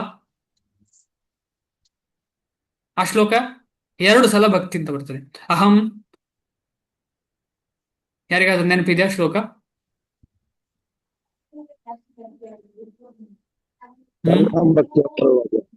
ಪತ್ರಂ ಪುಷ್ಪಂ ಫಲಂ ತೋಯಂ ಯೋ ಮೇ ಭಕ್ತ್ಯಾ ಪ್ರಯಚ್ಛತಿ ತದಹಂ ಭಕ್ತಿ ಉಪಹೃತಂ ಅಶ್ನಾಮಿ ಪ್ರಯತಾತ್ಮನಃ. ಅಶ್ನಾಮಿ, ನಾನು ಅದನ್ನ ಸ್ವೀಕರಿಸ್ತೇನೆ. ಯಾರು ಕೊಡ್ತಾರೆ? ಭಗವಂತ. ಯಾವಾಗ ಸ್ವೀಕರಿಸ್ತಾರೆ? ಭಕ್ತಿ ಉಪಹೃತಂ. ಭಕ್ತಿಯಿಂದ ಮಾತ್ರ. ಆದ ಕಾರಣ ಭಕ್ತಿ ಸಿಗುವುದು ಎಲ್ಲಿಂದ? ಬೇರೆ ಯಾವ ಗುಣದಿಂದ ಸಿಗ್ತಾ ಇಲ್ಲ. ಭಕ್ತಿ ಸಿಗುವುದು ಭಕ್ತರ ಸಂಘದಿಂದ. ಭಕ್ತಿ ಸಿಗುವುದು ಭಗವಂತನ ಅನುಗ್ರಹದಿಂದ, ಭಕ್ತರ ಅನುಗ್ರಹದಿಂದ. ಇದನ್ನು ಪ್ರೂವ್ ಮಾಡಲಿಕ್ಕೆ ಡಿಸ್ಕಷನ್ ಆಗ್ತಾ ಇತ್ತು. ಇದನ್ನು ಹರಿಭಕ್ತಿ ವಿಲಾಸದಲ್ಲಿ ಸನಾತನ ಗೋಸ್ವಾಮಿಯವರು ಹರಿಭಕ್ತಿ ವಿಲಾಸದಲ್ಲಿ ಬರೆದಿದ್ದಾರೆ. ಇದನ್ನು ಅಂದ್ರೆ ಬರ್ದದ್ದವರಲ್ಲ, ಅವ್ರು ಯಾವ್ದ್ರಿಂದಲೂ ತಗೊಂಡಿದ್ದಾರೆ. ಇದನ್ನು ಯಾವುದು ಅಂತ ನನಗೆ ಗೊತ್ತಿಲ್ಲ. ಪದ್ಯಾವಳಿಯಲ್ಲಿ ಕೂಡ ಇದು ಇದೆ.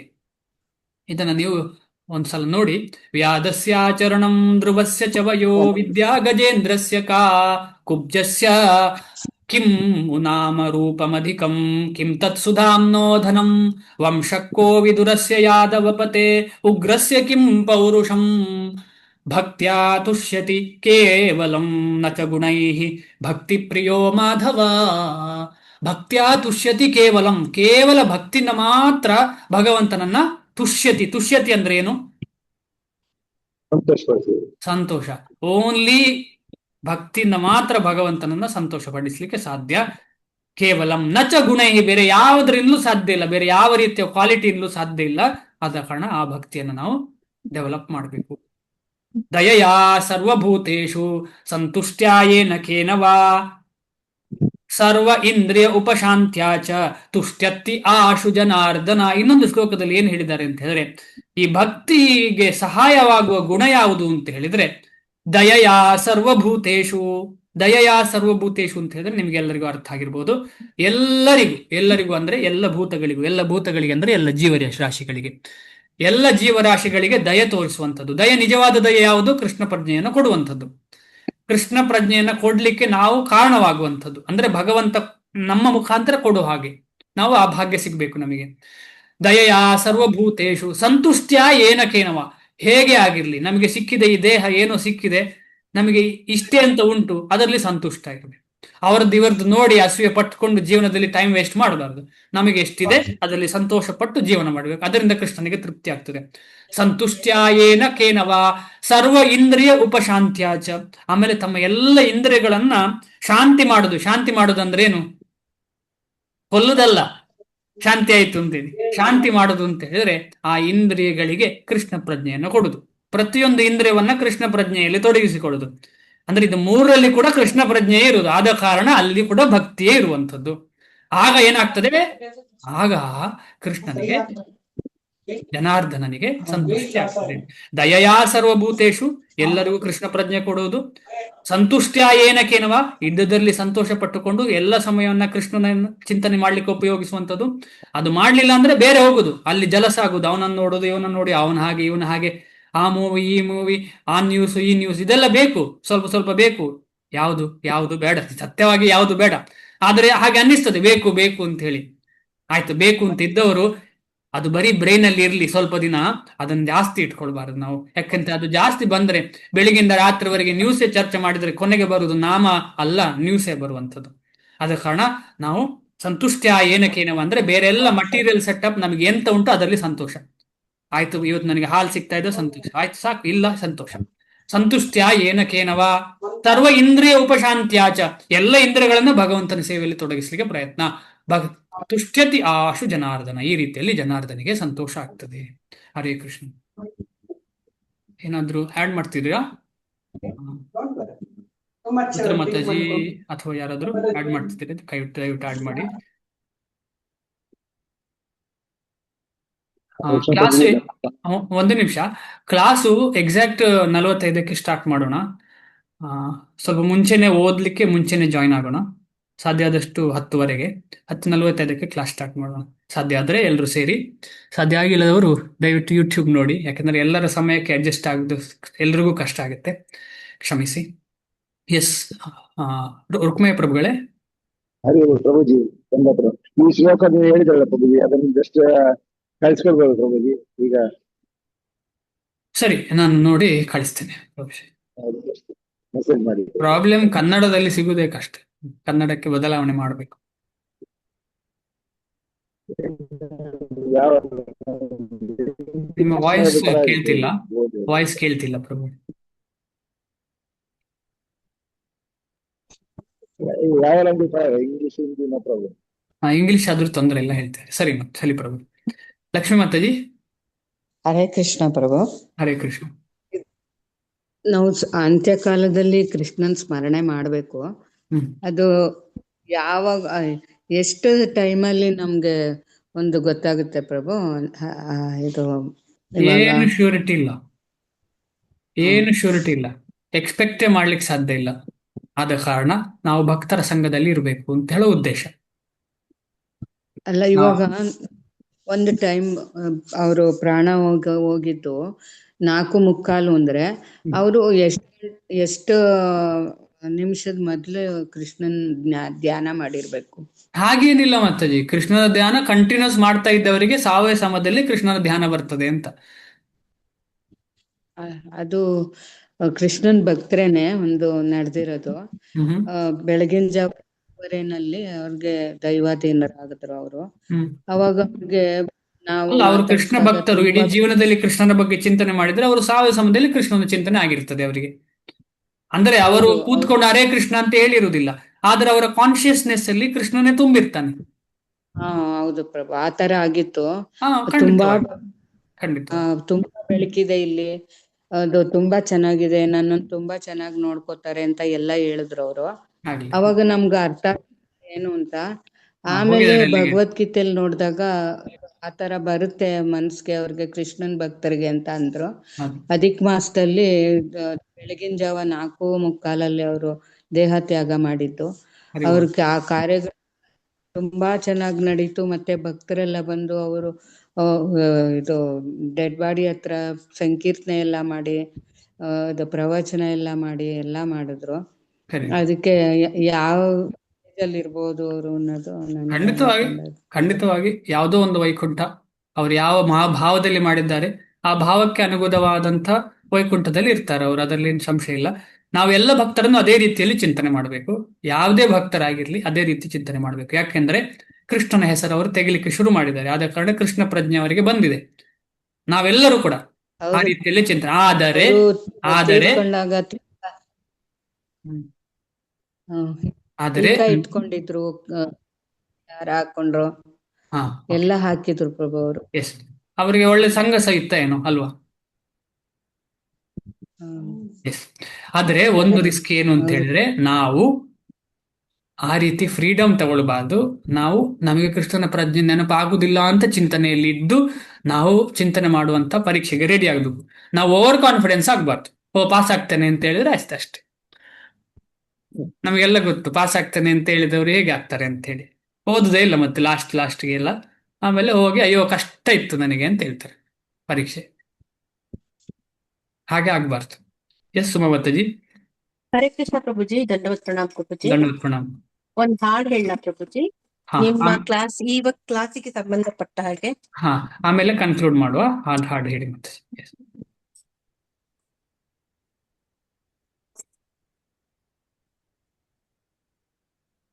ಹರಿನಾಮವೇ ಚಂದ ಅದ ನಂಬಿಕೋ ಕಂದ, ಹರಿನಾಮವೇ ಹರಿನಾಮವೇ. ಹಿಂದಿನ ಸಾಲ ತೀರಿಸಲೆಂದು ಬಂದಿಹೆವಯ್ಯ ಜನ್ಮವ ತಳೆದು, ಹಿಂದಿನ ಸಾಲ ತೀರಿಸಲೆಂದು ಬಂದಿಹೆವಯ್ಯ ಜನ್ಮವ ತಳೆದು, ಮುಂದಿನ ಬದುಕು ಬಂಧುರವೆನಿಸೋ ಗುರಿ ಸಾಧಿಸೋ ಕಂದ, ಹರಿನಾಮವೇ ಹರಿನಾಮವೇ.